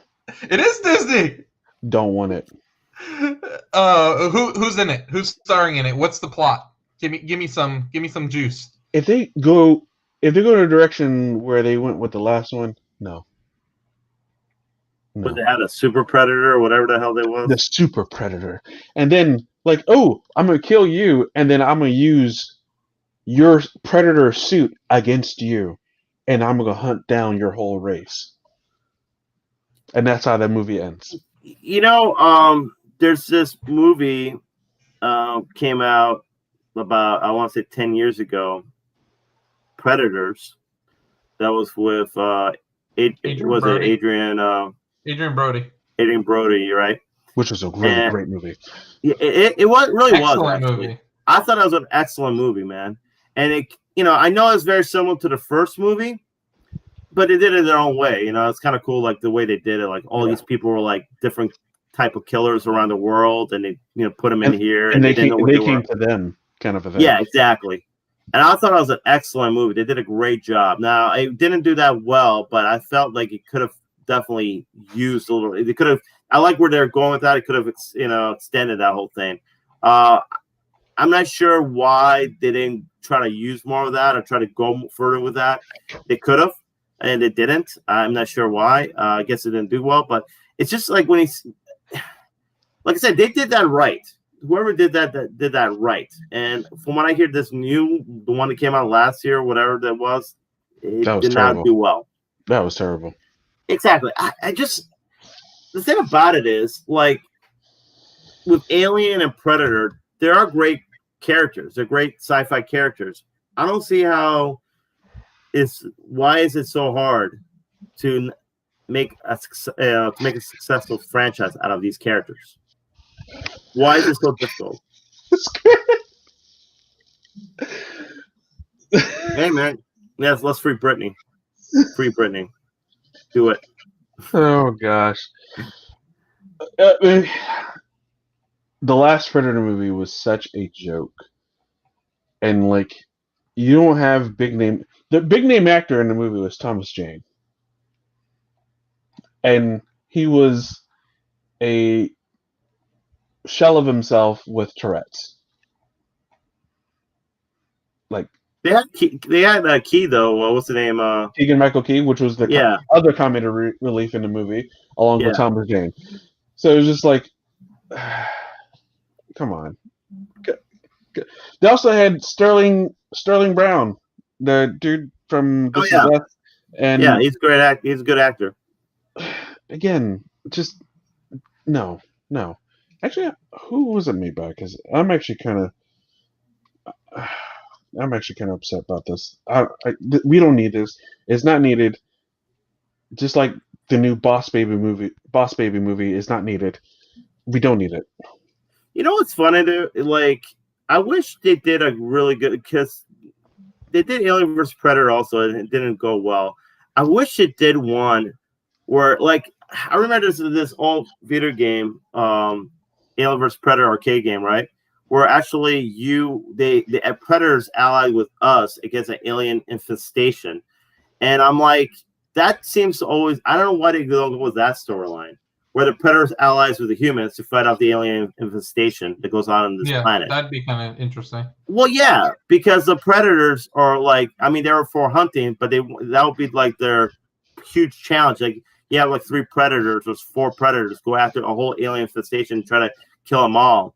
And the humans are kind of helping, because they always kind of provide the whole, like, they had this kind of like loyal base, like they're hunting humans, but then somehow if the humans show themselves worthy, they kind of like have this mutual respect towards them.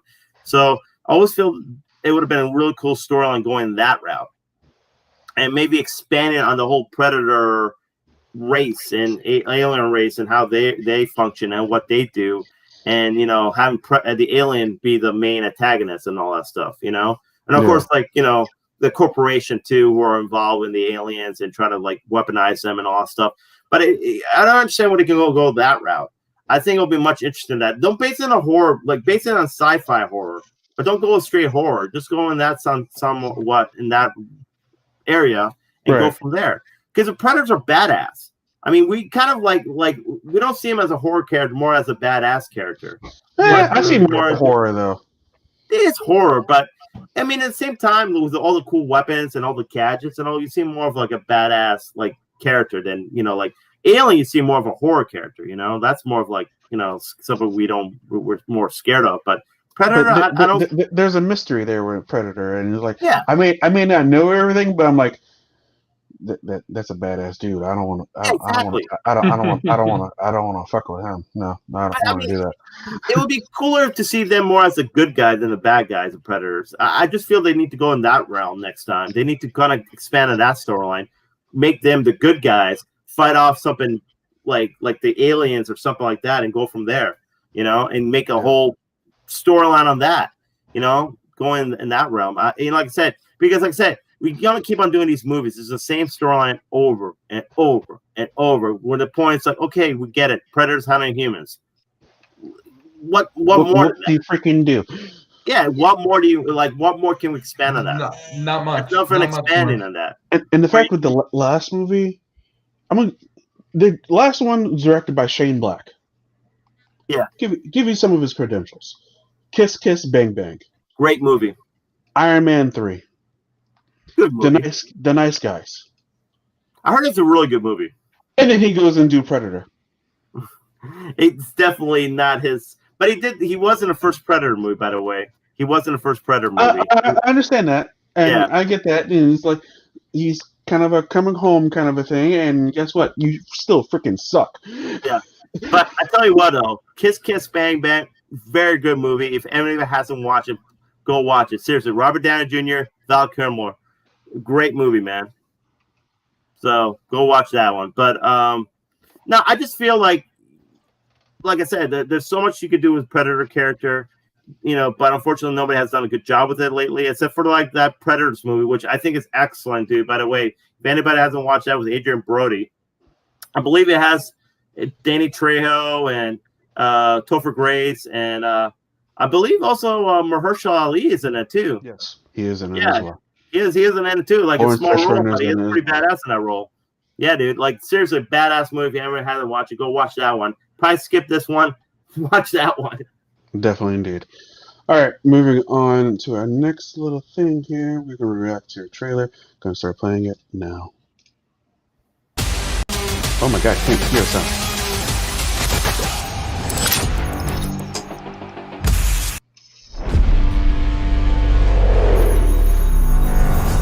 That was a terrible crash.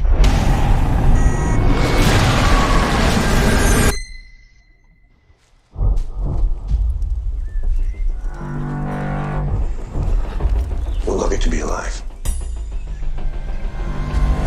Whoa! Stop! Don't come any closer. It's a girl. Girl! Oh my gosh, girl. I'm sorry. No blonde hair. I've just never seen a girl before. Who are you?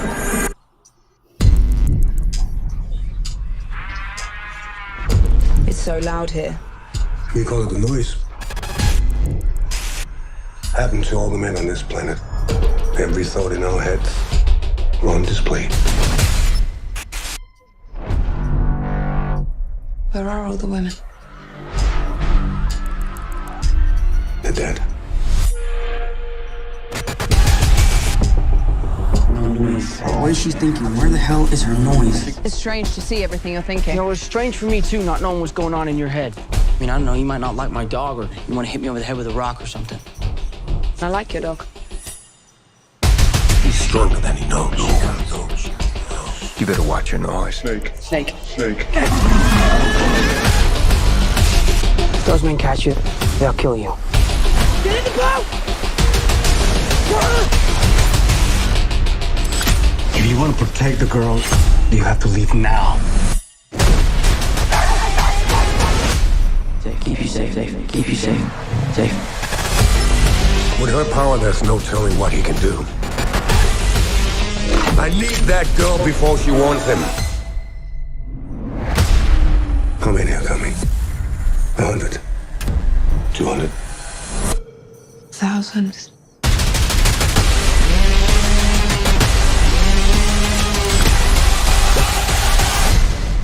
Come on. I am Todd Hewitt. Be a man. Fight. Be quiet. I'm trying. Come on. Fight.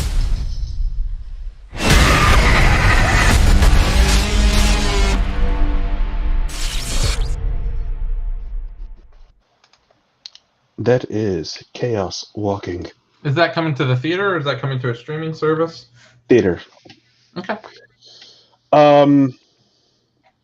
This is the movie that caused a lot of reshoots because they said the movie was unwatchable, so they had to reshoot mostly the whole entire movie. It's interesting. Yeah.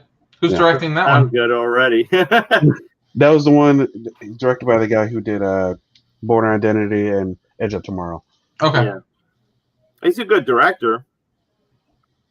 I mean, it doesn't sound good that when a movie has problems, production problems, that doesn't sound good at all. I mean, there's exceptions, of course, to Mad Max Fury Road, but most movies that have production problems turn out to be shit. So I hope that's not the case, especially for good actors like Daisy Ridley and Tom Holland and Matt Mikkelsen, because they're good actors. But like I said, production problems is, I don't know. We'll see. But I mean, looks pretty cool. Looks pretty interesting.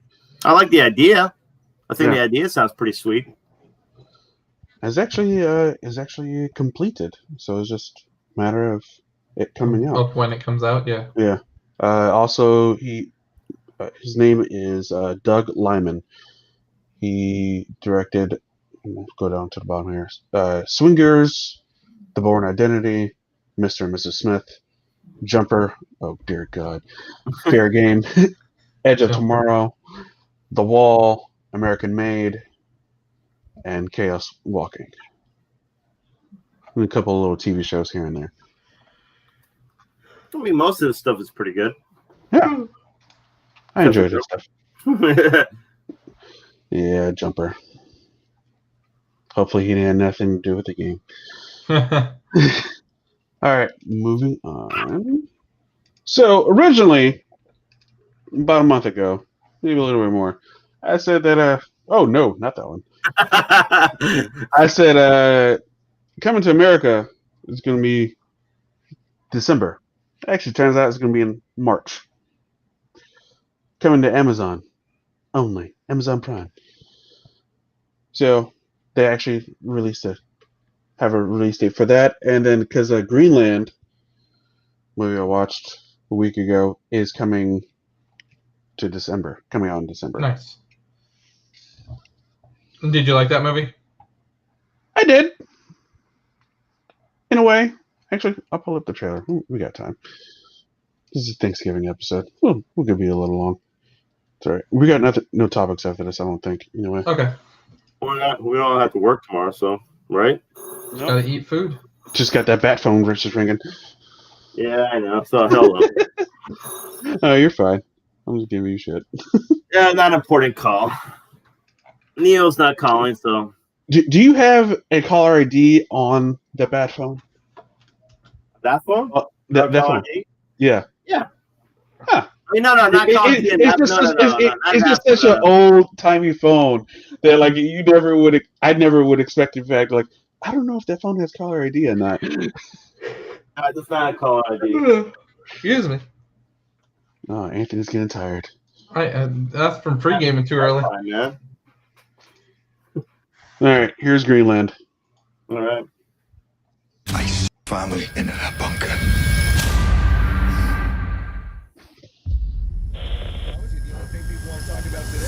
Is this Clark, this interstellar comet? Right? I mean, it's big news. I don't see Clark. Oh, maybe he's still sleeping. Dad.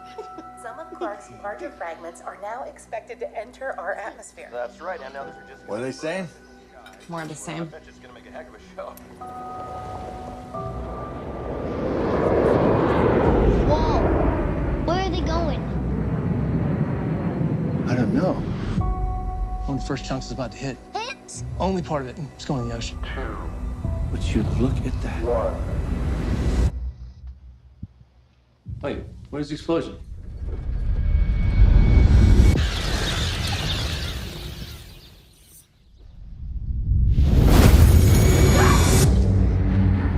We now are getting word that the fragment has hit Central Florida. Oh my God. Wait, are some more pieces gonna hit? Come on, let's go. But the sky's on fire. 2 days. They got it all wrong. There's a ton of fragments. Planet killers. Space agencies are predicting an extinction level event. We're gonna be together, all right, kiddo? We're just trying to get to safety. They've been tracking the military flights to bunkers in Greenland. It's our only chance. Move back! Perimeter breach. Perimeter breach. Runway 33. Drop your weapons now! Allison! Nathan! Allison! Where's Dad? We'll find him. It's okay. Clark's largest fragment will hit in less than 24 hours. I swear, I'm gonna get my family into that bunker. I know you will, son. If you are hearing this broadcast, seek shelter immediately. What is it? What's going on? If you are hearing this broadcast, seek shelter immediately. Seek shelter immediately. Hang on, Nathan! Seek shelter immediately. Seek shelter immediately.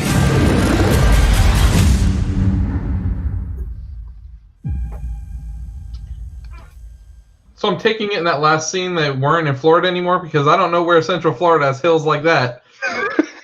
No. Okay.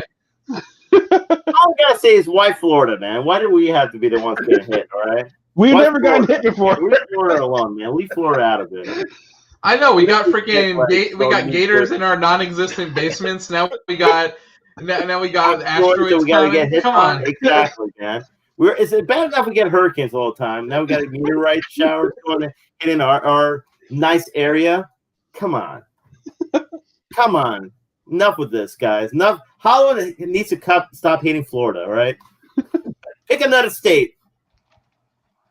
It's funny, though, because it's always New York that gets always hit with these natural disasters. Now they're just changing it up a little bit. It's always New York and California, but now it's Florida has to be the one now. Yep, indeed. I mean, it looks good. It looks a lot like Deep Impact. In a way, yeah. Yeah, definitely in a way. I'm trying to figure out. It feels a lot like Deep Impact and all that stuff. Another very good disaster movie. When the exact release date is. Not coming. It's not giving me it. It says October, but it's not. Trust me, it's not available. I don't think it's October. Already passed. Yeah, October already passed, and I don't know. Greenland release date.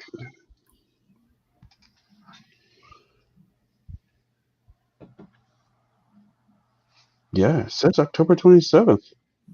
Wow. Is it? Hold on, I have to make sure of this.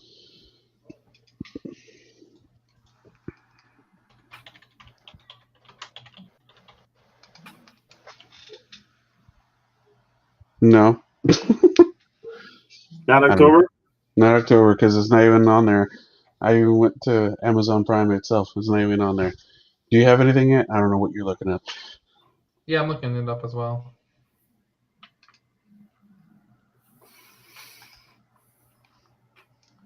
Which is weird, because I've seen the movie. They're saying they're saying it's only on Amazon Prime in the UK, Canada, and Australia. HBO actually bought the rights, and it's going to be streaming on HBO Max in early 2021. Oh, really? Wow. Really? Yes. But because I've seen the movie. New US premium streaming release date before hitting HBO Max 2021. So it is coming to paid per view, I guess, paid video on demand in December. Oh, okay. Yeah. So what December 18th. And you can get it for $20 for 48-hour rental. Which is even worse than Disney Premium Access. Yeah, but you're only paying $20, and actually, the funny thing is, I can actually buy. I can actually buy Mulan on Vudu right now for $20. Yep. Baffling. But why would you do that, Chris? When we're literally a week and a half away from being able to watch it with our subscription. I know, but I saw that and I'm like, oh, okay, so it's going to be $30 to buy it, and that's like $20. I'm like, are you serious? Has anybody even watched? We watched. Oh, you watched Mulan, right? I watched it. Well, you watched it too? Yeah, I watched it. Was it even good? No. And was it even good? I didn't see it. Oh, you didn't see it yet? I thought you guys purchased that. Nope. I don't know. We are waiting for next week. So, what Christmas movie are we watching for this week, for the homework this week? Because I don't know. So I already watched a Christmas movie this past week. Which one? I watched a new one. I watched Jingle Jangle with Forrest Whitaker and Keenan. What's his name? Not Keenan. Keenan Thompson or Keegan Michael Key? Thank you. That one. Yeah, Keen Peele guy. Yeah, and it was really good. Fantastic, actually. Kind of reminded me of. It is about Forrest Whitaker's character, who's played by like other characters as well, but he's basically a toy shop maker, and his wife tragically dies, and then he kind of like loses his magic in making toys. So he kind of just just does it turns his shop into a pawn shop. But then years later, his granddaughter comes to visit and kind of like gets his magic of wanting to make toys. And it's a really great. It's a musical, but like honestly, it'll probably hit my Christmas movie rotation because it was that good. Like I really enjoyed the movie. It kind of reminds me of Greatest Showman. But Christmas themed. Yeah, it's definitely a musical. Okay. Was this exclusive to Netflix? Yes, Netflix exclusive. Cool. But I know one movie is coming out that came out today. What? On Netflix. The Christmas Chronicles Part 2. Boom! Yes, I will be watching that as well. So we could put that up early. Well, how about we watch that then? All right. That sounds good. Next week. Christmas Chronicles Part 2. Why don't we watch that? I heard it got like a 7 or 8. Well, in case so you guys don't forget, I won't be here next Wednesday, so it'll be you two. But yeah, that's right. That's right. I will be at Disney. You gotta be at Disney. Yep, the House of Mouse. Get some videos from Disney, man. Why don't you go see some? I'll get some pictures because it's all set up for Christmas right now. So I'll get some pictures for you guys. Some videos, some live stream videos of your moments at Disney, yeah. What was that, Chris? Actually, might be there that Friday. This Friday? Not this Friday. Oh, we'll be back on Thursday, so we'll have missed you by a day. That's darn. But we'll be there from Saturday through Thursday. Nice. All right. Go to Disney. It is picks time. All right, let's go. So Chris making moves, man, making moves. Oh. So I am in first by 2 games, and you two are tied for second. Damn it! You guys are getting close on my heels. I'm not liking it. All right. Feeling a sweat at? Well, a little bit. All right. So now we have 2 Thanksgiving games because one got postponed till Sunday. Yep.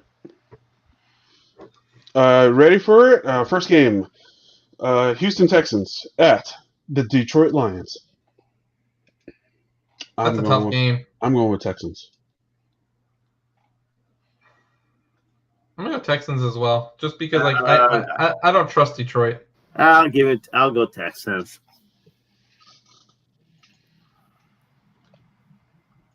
All right. Next up, we got the Washington football team at the Dallas Cowboys. I'm going Dallas. You know, Vegas has this going with Washington football team, but I'm going to go with Cowboys on this one. I'm going with my eyes on this one because I saw Washington losing until Joe Burrow got hurt last week, and then that changed that whole game, and Dallas won. So yeah, Cowboys. Then Sunday, 1:00, Miami Dolphins at the New York Jets. Dolphins. Dolphins. Jets going for that Trevor Lawrence sweepstakes. Yep. Next game, Arizona Cardinals at the New England Patriots. I'm going Cardinals. Yeah, Cardinals. All right. Next game, the Carolina Panthers at the Minnesota Vikings. Carolina. Really? Yeah, because Kirk Cousins is trash. Yeah, you like that? Yeah, okay, Carolina. Kirk Cousins showed himself last week. Next game, Cleveland Browns, who are 7-3 against the Jacksonville Jaguars. Browns. So everything's pretty much the same so far. Yep. Until right now, at this point, we'll see. The Tennessee Titans at the Indianapolis Colts. Both are 7-3. Colts impressed me the other day, but I'm going Colts. Go to those Titans. Good game from Derrick Henry, man. He's running. I'm going with Colts. The defense is actually pretty good. Later, Shiflet. Back to Hyrule. Good night, Shiflet. Dude, I guess I am sticking with Titans, man. Damn, all right. I like it. All right, next up, we got the New York Football Giants against the Cincinnati Bengals. I'm actually going to go Giants this week. Giants. Yep. Yeah, because their freaking star quarterback got hurt. That's why you going with them. It's true. I didn't say how I got to that conclusion, but I'll call you out on that, man. It took 3 games to win for them to be a Giants fan. Get out of here, Pete. All right, next up, the Chargers at Buffalo. Buffalo. Then next we got the Vegas Raiders at the Atlanta Falcons. Vegas Raiders. This one should be a good game. Hopefully be a good game. We'll see. They got moved. Baltimore Ravens at the undefeated Pittsburgh Steelers. I'm going Baltimore. Yeah, I'm believing Baltimore. I'm going Baltimore. I just feel like I just feel like it's harder to win than like when you're undefeated than it is to knock off the undefeated team. All right. Next up, we got the San Francisco 49ers at the LA Rams. I'm going the Rams. Because they put a hurting on my team. A hurting. It was a close game.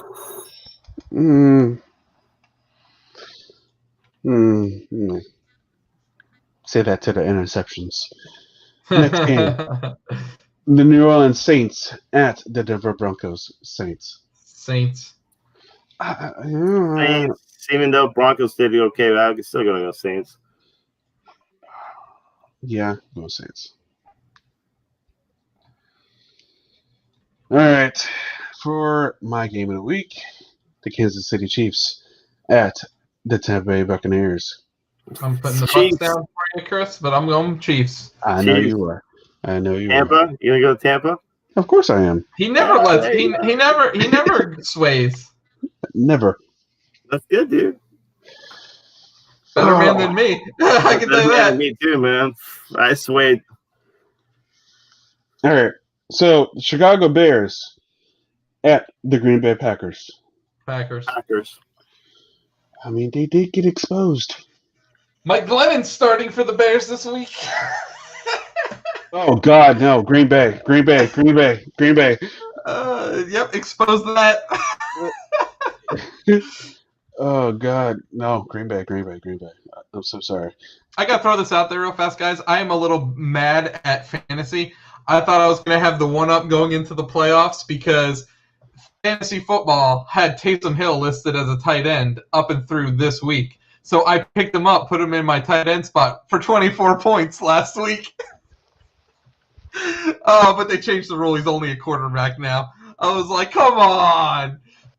Such a cheater. Cheater. Anyway, not cheating. I'm playing by the rules. Yeah, now the rules. You are. Now the rules changed. So guess what? Can't do it anymore. Seattle Seahawks at the Philadelphia Eagles. Eagles are trash. So we're going with Seahawks. Eagles are trash. Seahawks. Yeah, Seahawks. And that is the last game. So now we're going to get into the Mandalorian in review. That's Final Fantasy.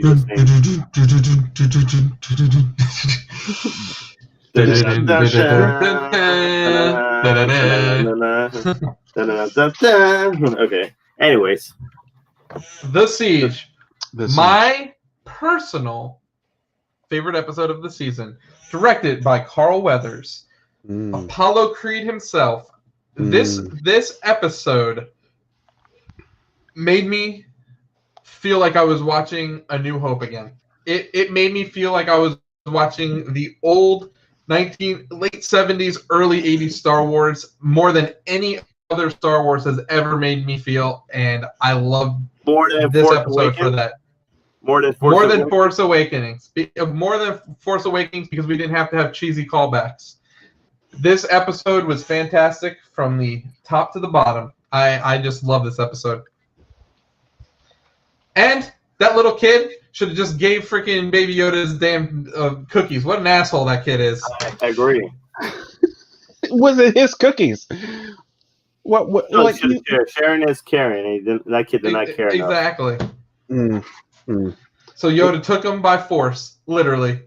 And by the way, Chris mentioned he did not use his force powers. He did in this episode. He finally used his force powers. Finally used the force powers. Ooh, I want cookies. yes. It's a biggest thing, man. They don't think like, oh, we gotta use it at times. They use it like when they want to use it.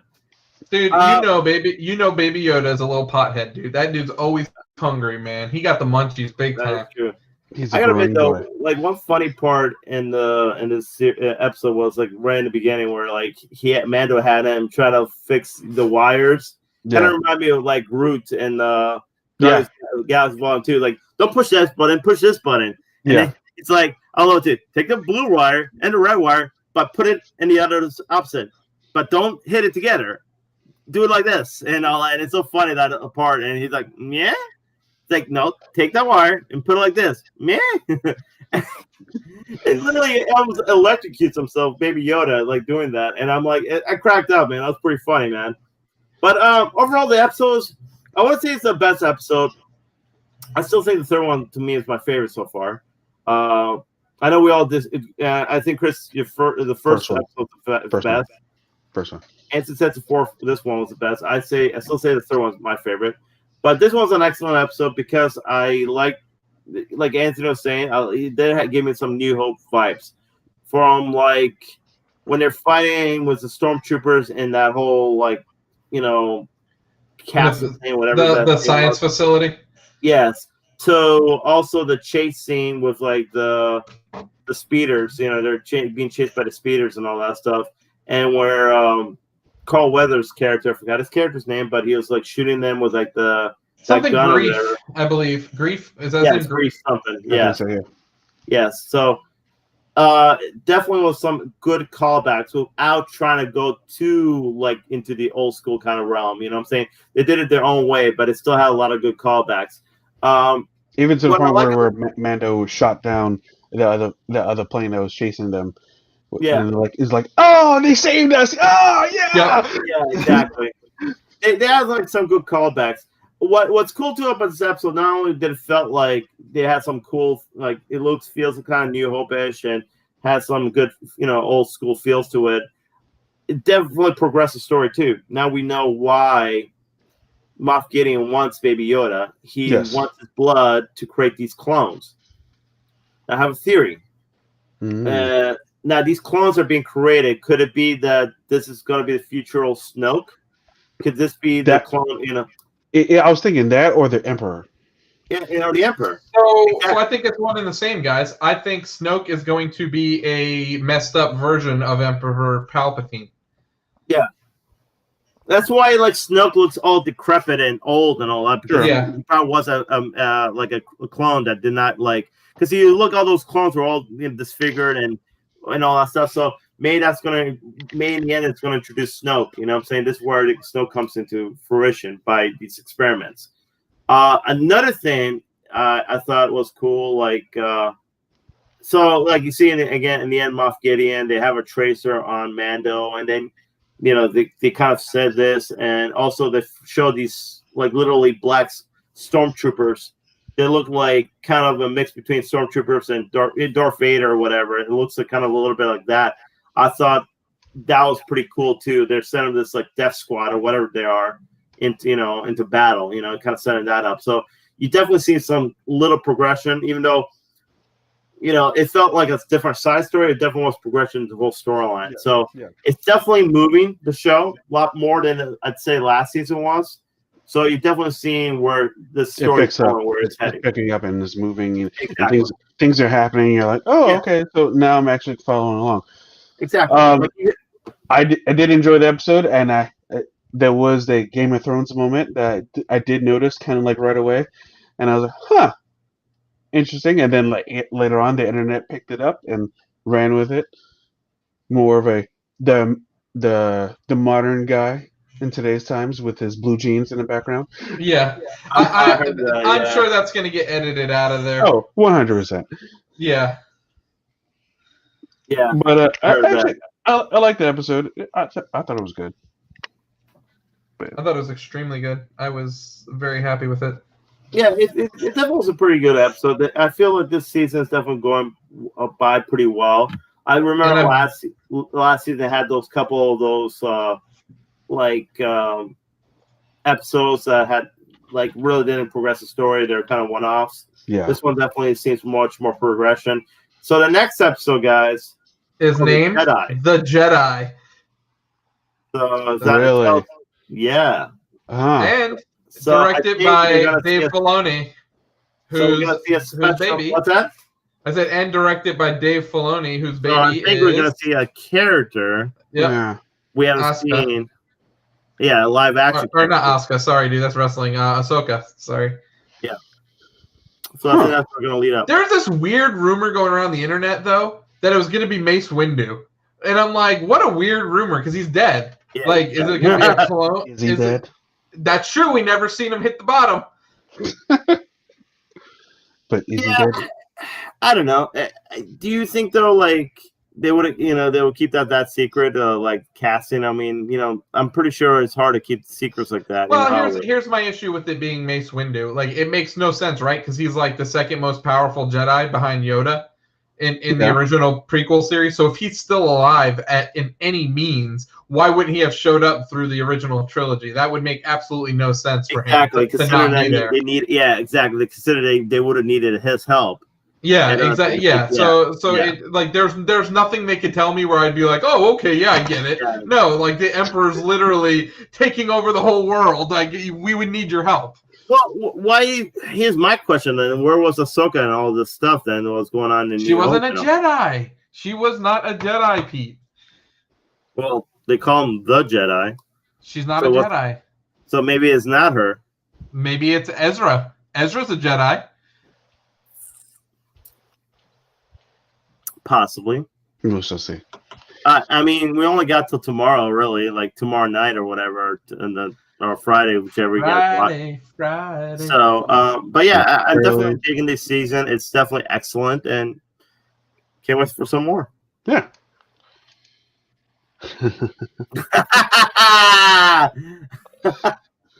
Before we get into our movie and review of the week, let's go ahead and just break this. Just get this over with. So your extra credit movie and review was Thanksgiving. It's free to watch on literally everywhere. The very first one, by the way. And yeah, it's a movie that's $3,500 in the making. Well spent. Well spent. Oh man, it is. Okay, I gotta just say one thing. The first scene in this freaking movie, the first thing that happens, I look at these and I'm like, that looks like tits. They pulled up the camera and I'm like, holy shit, that is tits that I'm looking at. Literally, that's the first. I'm like, damn, okay, yes. And it's this pilgrim, the woman, tied in a whatever, with her big tits hanging out. Sorry, ladies. I mean, I'm just, saying what the movie is. And she's getting chased. And literally, this turkey, as you see right here, has an axe that says, nice tits, bitch. Boom, kills her. And I'm like, okay, that pretty much sums up the whole movie right there. Right there in a nutshell. Sums up the whole movie. So I'm like, yeah, I'm sorry. This is a guilty pleasure for me, this movie. This is an extremely guilty pleasure because, I know this movie's bad, has a lot of bad acting. Terrible acting. So bad. Really bad.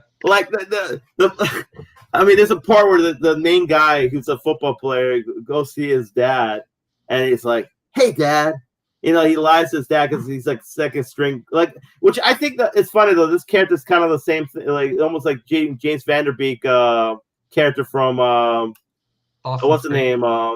What's that football movie name? Varsity Blues. Varsity Blues. It's really off of Varsity Blues. It seems like this whole character, right? So it's so funny. He goes to his dad because he's his second string quarterback, and his dad doesn't get along with him. So it's like, "Hey, Dad, I'm first string now," and his dad's like, "Congrats, son. That's great, son." You know, I'm like, oh my god, this act is so bad, dude. Bad. It's so bad. Oh yeah, I'm gonna kill this girl's father. I'm gonna wear his face, and they will never know. It's like turkey. Wear this guy in the dad's face, and then the girl comes in, knocks at the door. It's like, "Hey, Dad. Wow, you look different today. What?" It's like, "Is something wrong? You know, different about you today, Dad?" It's like, oh my goodness. I'm like, oh god, this one does not take it seriously at all.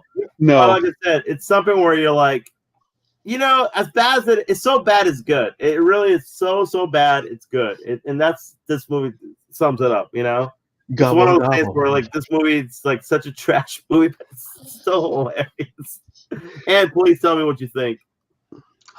Yeah, Pete, you summed it up pretty good. It was, it's a movie. I could have used more one-liners from the turkey, because that was the best part of it. But yeah, it's awful and great at the same time. Would you watch the second or the third one? Oh yeah, I mean, dude, it's like I have to see it. Like I have to see where it goes from there. Oh yeah, dude. I think for after the first scene, you had to see where it goes from there because you're kind of like, okay, this is definitely something I gotta watch. Definitely better than Rubber. Rubber was absolutely horrendous because it wasn't funny. At least this one was funny, and it tries to be funny, as bad as it is. But I mean, that scene really where like was a fat guy pretends to eat this turkey. Oh god, in like the cloud thing. Yeah. And then, like, literally, like, something bursts out of his stomach with a turkey with a shotgun. Somehow he got the turkey and the shotgun literally all in his stomach. And the turkey pops his head right out and says, "Gobble, gobble, motherfucker." And I'm like, what? Oh, Jesus. So I'm trying to look up where the second one is, but it's not on IMDb. That's weird. But the third one is on IMDb. And oh gosh, what is the budget for this one? Oh my god. Ladies and gentlemen, they stepped up their game. The budget for the third movie was $112,000. What? Where'd they might have to rub back in. Oh my gosh. What is it? Give me a quick thing.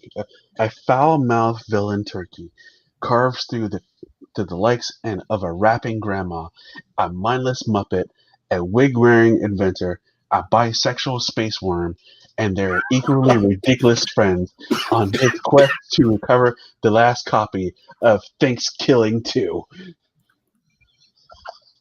Oh my god. Oh my god.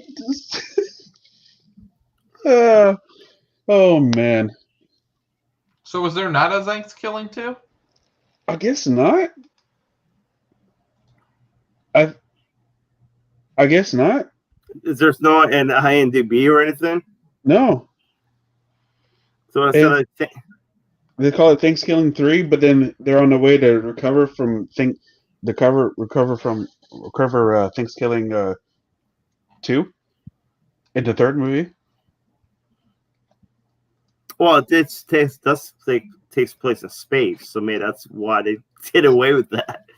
They promised it was going to take place in space, so they're trying to rip off Leprechaun in space. That's what it was, and they just could not get away with that. Let me see something. I'm trying to see if there was one. Huh?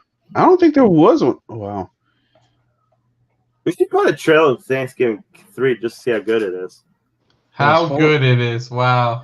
It is followed. No, actually, there was no Thanksgiving 2. It is followed by 2013 titled Thanksgiving 3, the $112,000 budget, which was raised through a Kickstarter program.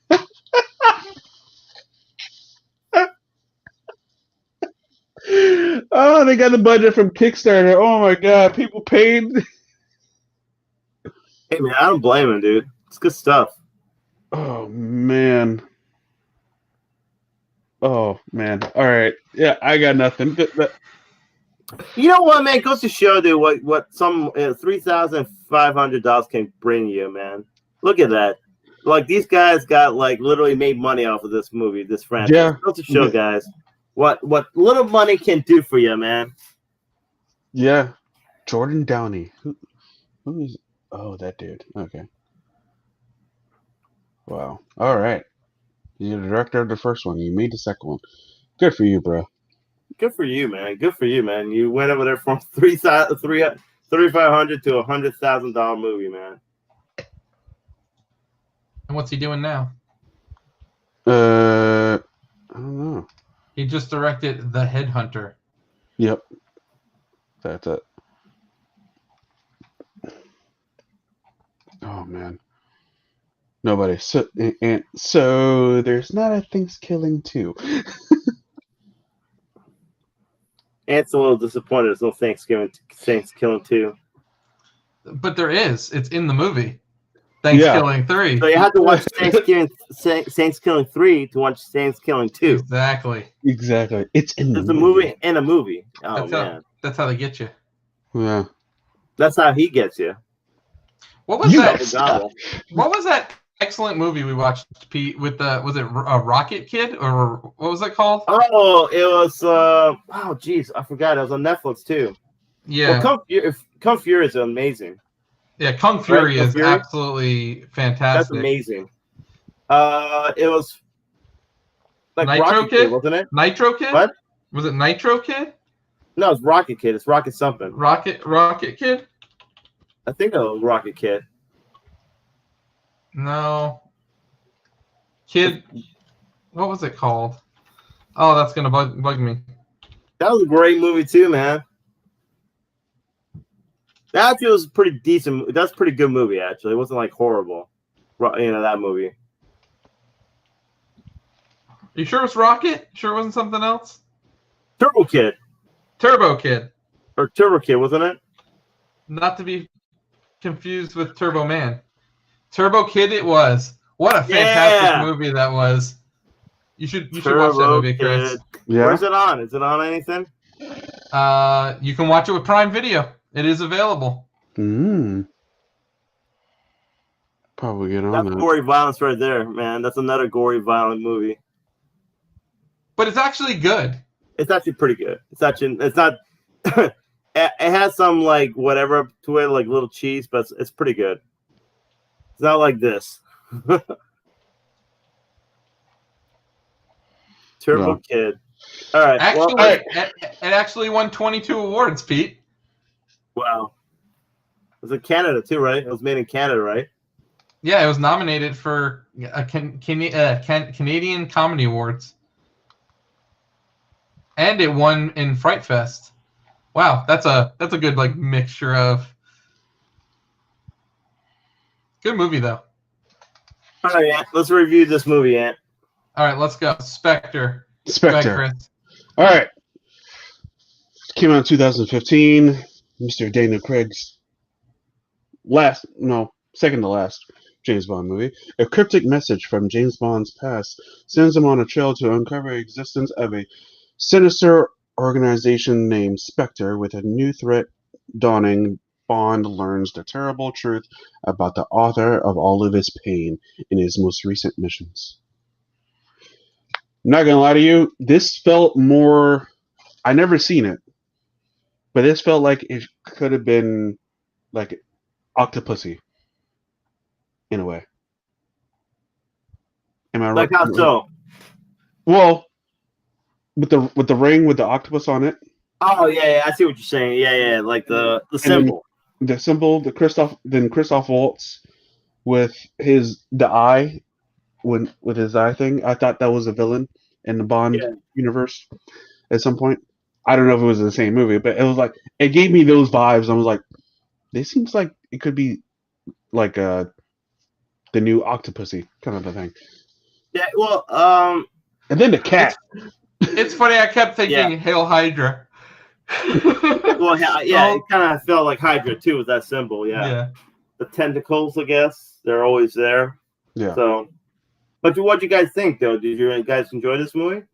I actually Go ahead, Chris. Sorry. I mean, I was actually surprised. I actually really did like this. This is the second movie directed by Sam Mendes. The first one was Skyfall. This one, did you notice the whole beginning was shot in one shot? Yes, I did. I did not realize that until I was like, wait a minute, there's no cut yet. What the hell? I thought the beginning was a little weird though, because you had that was the one that started in Mexico, right? Yeah. So I thought it was a little weird because you have like this building falls and still the party goes on. No one's everyone no one's hey, a freaking building just came down, guys. What are we doing? No, we're gonna still dance and have fun in the streets.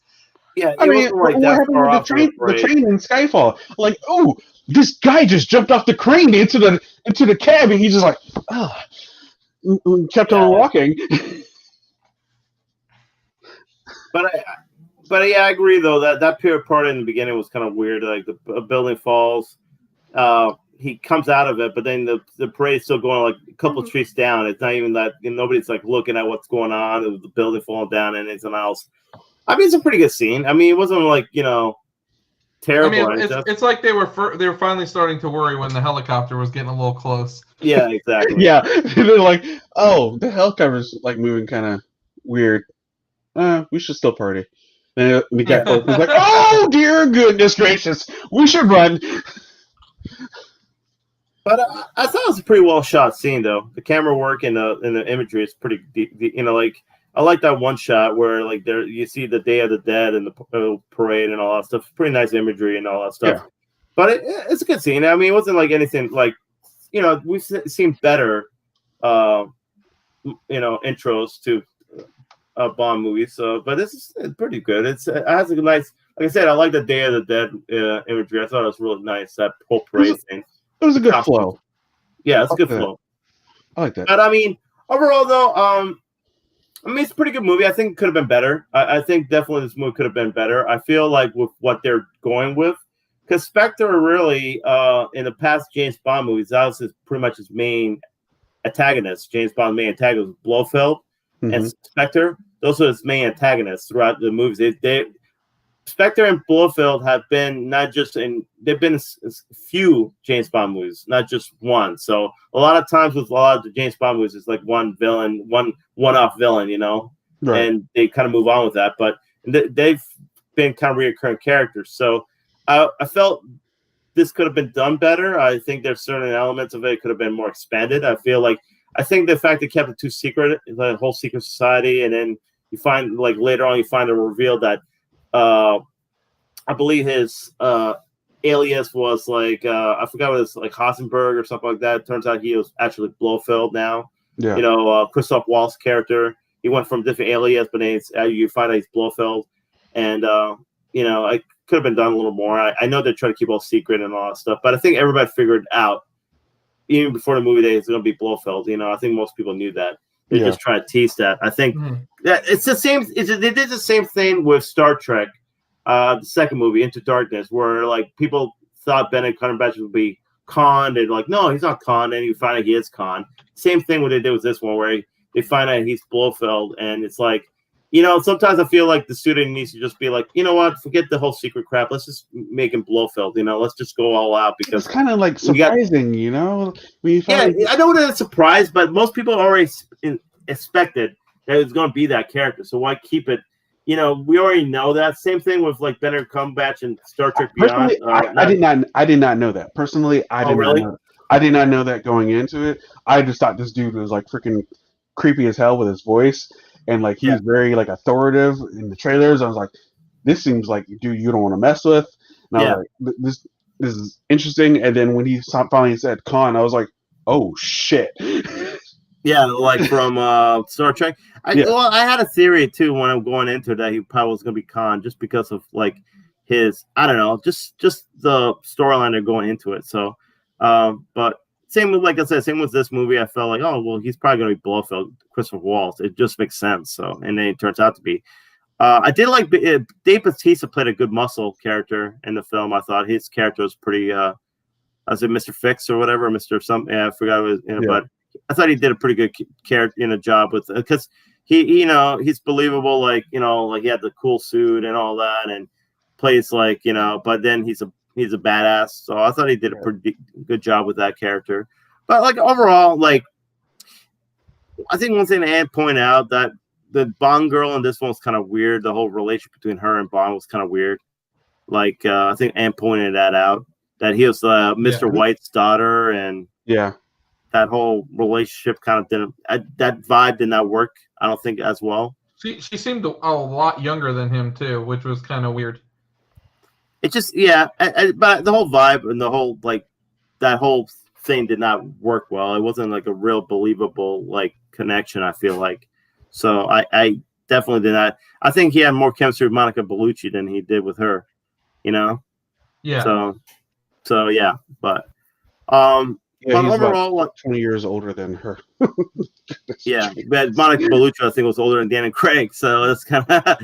I think Monica Bellucci at that time was 50 something, where Dan Craigson is still in his 40s. I want to say so. Believe it or not, they're actually in their same. They're actually the same age. Oh, same age. Yeah. I think. Oh wow. Okay. She was born in 64. He was born in 68. Oh so wow. Around the same age. Yeah. But like I said, it could have been better. I think this film. I'm not saying it's a bad movie. I think it's a pretty good movie. I like. It wasn't flowing as much as it could have been. The flow was weird. Because they tried the whole secrecy part. I think they tried to unravel, the whole Spectre and Blofeld, and they had this whole kind of thing, and then they finally had the reveal, and then in the end, you had this whole setup scene where he kidnaps a girl and has this whole booby trap, this whole building booby trap. So it just seemed very edited, weird, and the flow was weird. Yeah, but I kind of like the fact they kept him, spoiler, they kept Blofeld alive. I thought that was pretty cool. Like he didn't kill him; he kept him alive. And, you probably see. I don't know how long this character is going to be around for the next one, but I know he appears in the next film. So yeah. But like I said, it could have been better. I think with what they were working with. I still say Skyfall. No, I still say Casino Royale is the best movie. Skyfall second best. Then probably Spectre. Then Quantum of Solace. That's my order of movies. I agree with that. Yeah. You said Casino Royale first? Yeah. Skyfall second. Skyfall second. I don't know. Skyfall and Spectre are this on the same level for me. I think Skyfall's better just because of better storyline. I could see that. I like what's his name as a villain better though. Christoph Waltz. Christoph Waltz? Yeah. Maybe I'm just partial to Christoph. I think they could have been more with him. I feel like they kind of just, secretive. Yeah, they just kind of cut, grazed the surface on him. They could have done a lot more with him. He didn't do enough to earn that villainy, I think. I think that's the problem with him, though. He didn't do enough to earn that villainy. I feel like the only thing he did was the relationship between him and Bond, and they were childhood friends or whatever. And I feel there could have been a lot more things he could have done that was terrible, but he didn't do too much. No, he didn't do much at all. They had that whole meeting. He went to that meeting. He discovered who he was. They had that chase scene with Batista. They had another chase, the whole train scene with Batista and all that. And they didn't really do that much where he did something really horrible, evil, or did some horrible act. You know what I'm saying? At least I would say that Silva in the last movie, Skyfall, he did some of the terrorist attacks, and he ended up killing M. Ended up killing Judi Dench's character. So he is a much better villain in a sense. And it's a villain that you actually understood more, too, because of what he went through. Right. So, yeah, I felt bad for him, too. I just felt like... what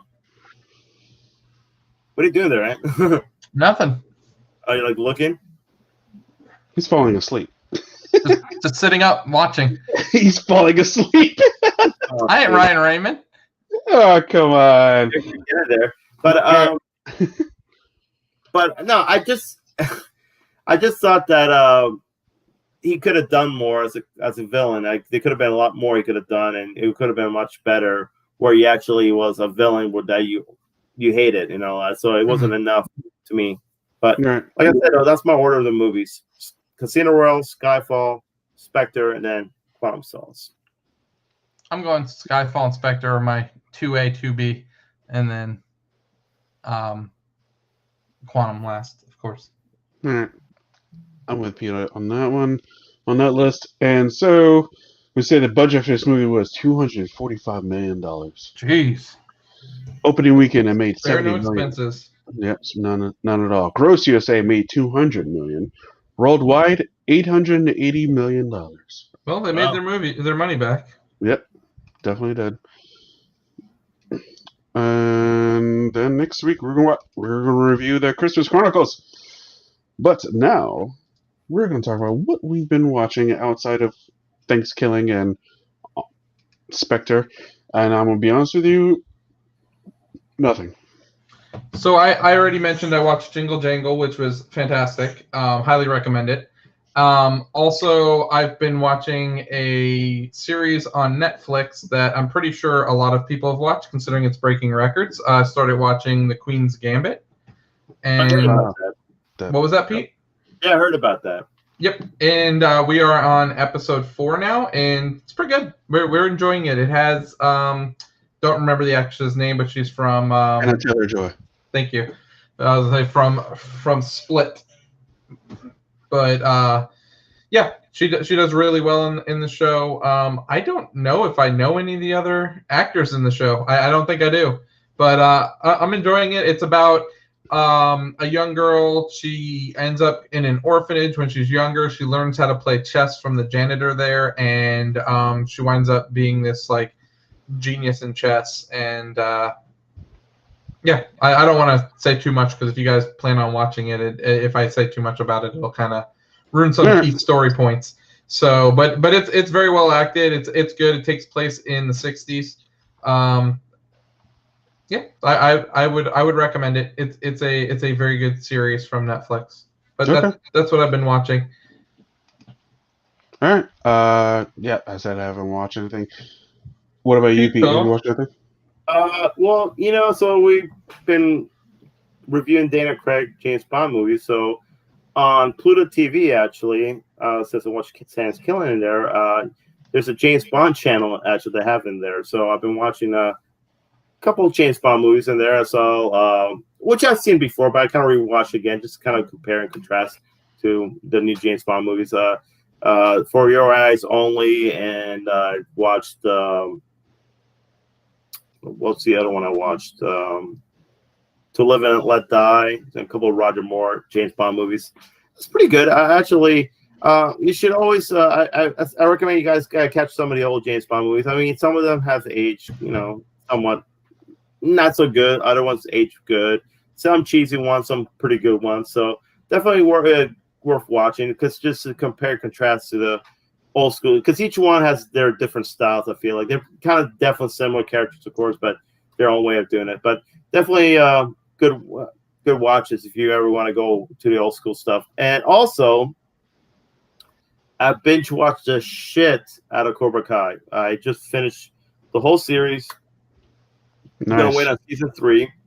So yeah, it's excellent. I watched, I think, the season finale the other day of season 1, and then just binge watched the hell out of season 2. So yeah, it's pretty excellent show, man.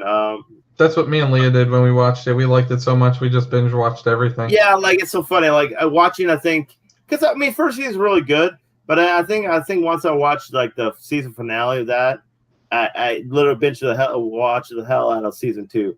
Now, the only thing I can, if I was to be critical about the season 2 about Cobra Kai, is, I mean, it works for every show or movie and all that, but literally a lot of the conflict that they have between these characters could be easily solved by talking, or by literally, instead of jumping to conclusions, because a lot of times that's what they do. They just jump to conclusions and already have this kind of beef between each other.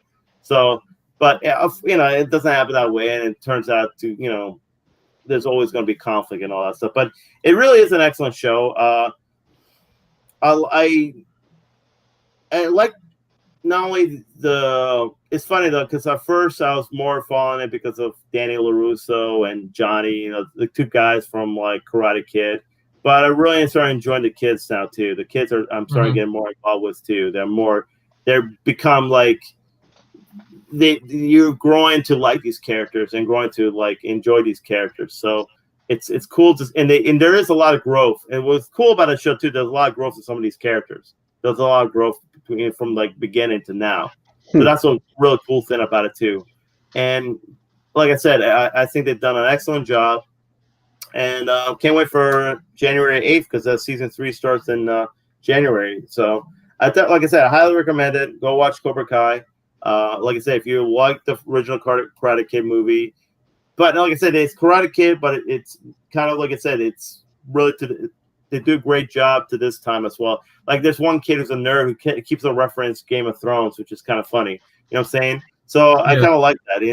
It feels like it's something like that you can, these people could be today without, they feel real too. So yeah, it's an excellent show and definitely worth watching. All right. Definitely keep that in mind. Oh, breaking news. Seems like HBO could have possibly fired Mr. Joss Whedon. Interesting. What was he working on? Yeah, what's he working on?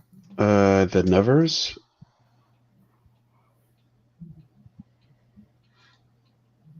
And Mr. Ray Fisher went ahead and took credit for that one. Yeah. But anyway, what have we been playing? I can tell you I've been dabbled in Spider-Man Spider-Man Remastered. Just swinging around. It's so fun. Just swing around. It's really a fun thing. Haven't done really too much of missions too much. What else have I played? Oh, Assassin's Creed been playing. Watch Dogs been playing Madden on console now. Just waiting for those new upgrades for Madden, which will be next week when it comes out. Oh, so it's launching next week for the upgrades? Yeah. December 4th for if you got Madden or FIFA, you'll get the next gen upgrades next Friday. So be on the lookout for that. And yeah, that's all I've been playing. I've been playing more Mad Max, of course. I'm getting pretty close to beating it.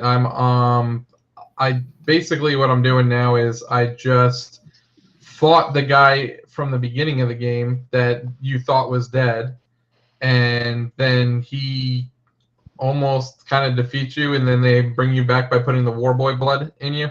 And and so now they kidnapped Hope's daughter, and you're having to go get her back. Gotcha. So that's where I'm at. I think I'm pretty close to beating it though. I think because I just finished Act 3. So very good game though. I'm enjoying every minute of it. It's really good. Definitely up my alley. Like that's my kind of game right there. Good. What about you, Peter? Still playing LA Noire, trying to beat that game. Yeah, I'm not sure how far I have. I mean, I guess I have a little bit of a while, but yeah, I'm playing that game. So, like I said, I did download Katana Zero, so I'm probably going to give that a shot. And I mean, there's stuff with other games out there that I haven't touched that I want to play with. But overall, that's about it. All right. So there's college basketball going on right now. That happened today, and one of the scores is the most baffling thing. It's like a Madden score. 119-7. What? 119-7? Wait a minute. Hold on. 119-7 in a basketball game? That has to be a glitch, right? What? Wait a minute. The other team now just scored 7 points? Yes. South Carolina versus College of Charleston. The College of Charleston should just hang him up. Never play another game of basketball again in their lives. How do you? What? I'm still like, how can they always, like even the free throw line, man. All you gotta do is get fouled. Hold on, I'm looking it up right now. So it was actually 119-38. So I don't know what happened. That's weird. Yeah, but that's still ridiculous. No, it's so ridiculous. How do you like? Wow, just wow, dude. Poor guy, poor kids, man. That literally crushed their. Well, it was actually a women's game, so. Oh, it was a women's game. Still, though, poor women, dude. That crushed their hopes and dreams of being good. There's another women's game going on right now that's 81-36. Another one that finished 96-49. Is that normal? Like I don't normally pay attention to women's college basketball. That doesn't seem normal. 108-40, 100-51. Do these girls even play basketball, or do they just get thrown in there? They're like, "Oh, we don't have a basketball team. Does anyone want to play? Sure, I'll play. I never shot a basketball in my life, but sure." I'm looking at the guys' basketball right now. No, I mean we got crazy whacked out scores in guys too. 122-60. Like, what is going on? That's not really normal for basketball, right? It's first game of the season. They're just getting warmed up. I guess so. Maybe they've been quarantined all this time and they just haven't been doing anything. And then they come out and they're like, holy crap, what is this? Imagine if we started getting some crazy like college football scores like that. Probably will. At some point. They used to back in the day, like way back in the early turn of the century. Like you could look up some like crazy like scores. Didn't it have like the forfeit rule? You just throw in the towel? No, I don't think so. That's baseball. You're thinking of they had the 10-run rule. It should, man. Throw in the damn towel, man. Stop the damn match. Stop the damn match. I'm like the coach from Apollo Creed, man. Throw the damn towel. That's funny. But that is all I have. Do you guys have anything else? Yeah. All right. I don't have anything. That is all right, guys. Have a good Thanksgiving. Absolutely. Happy Thanksgiving, everybody. Everyone out there, have a good Thanksgiving. You guys have a good show next week. I will be chilling at Disney, so we will be back the following week with the Game Awards. So it is true, isn't it? That's right. Yep, it'll be on that Thursday evening. So yeah. All right. Be on the lookout for that. Until then, I am King.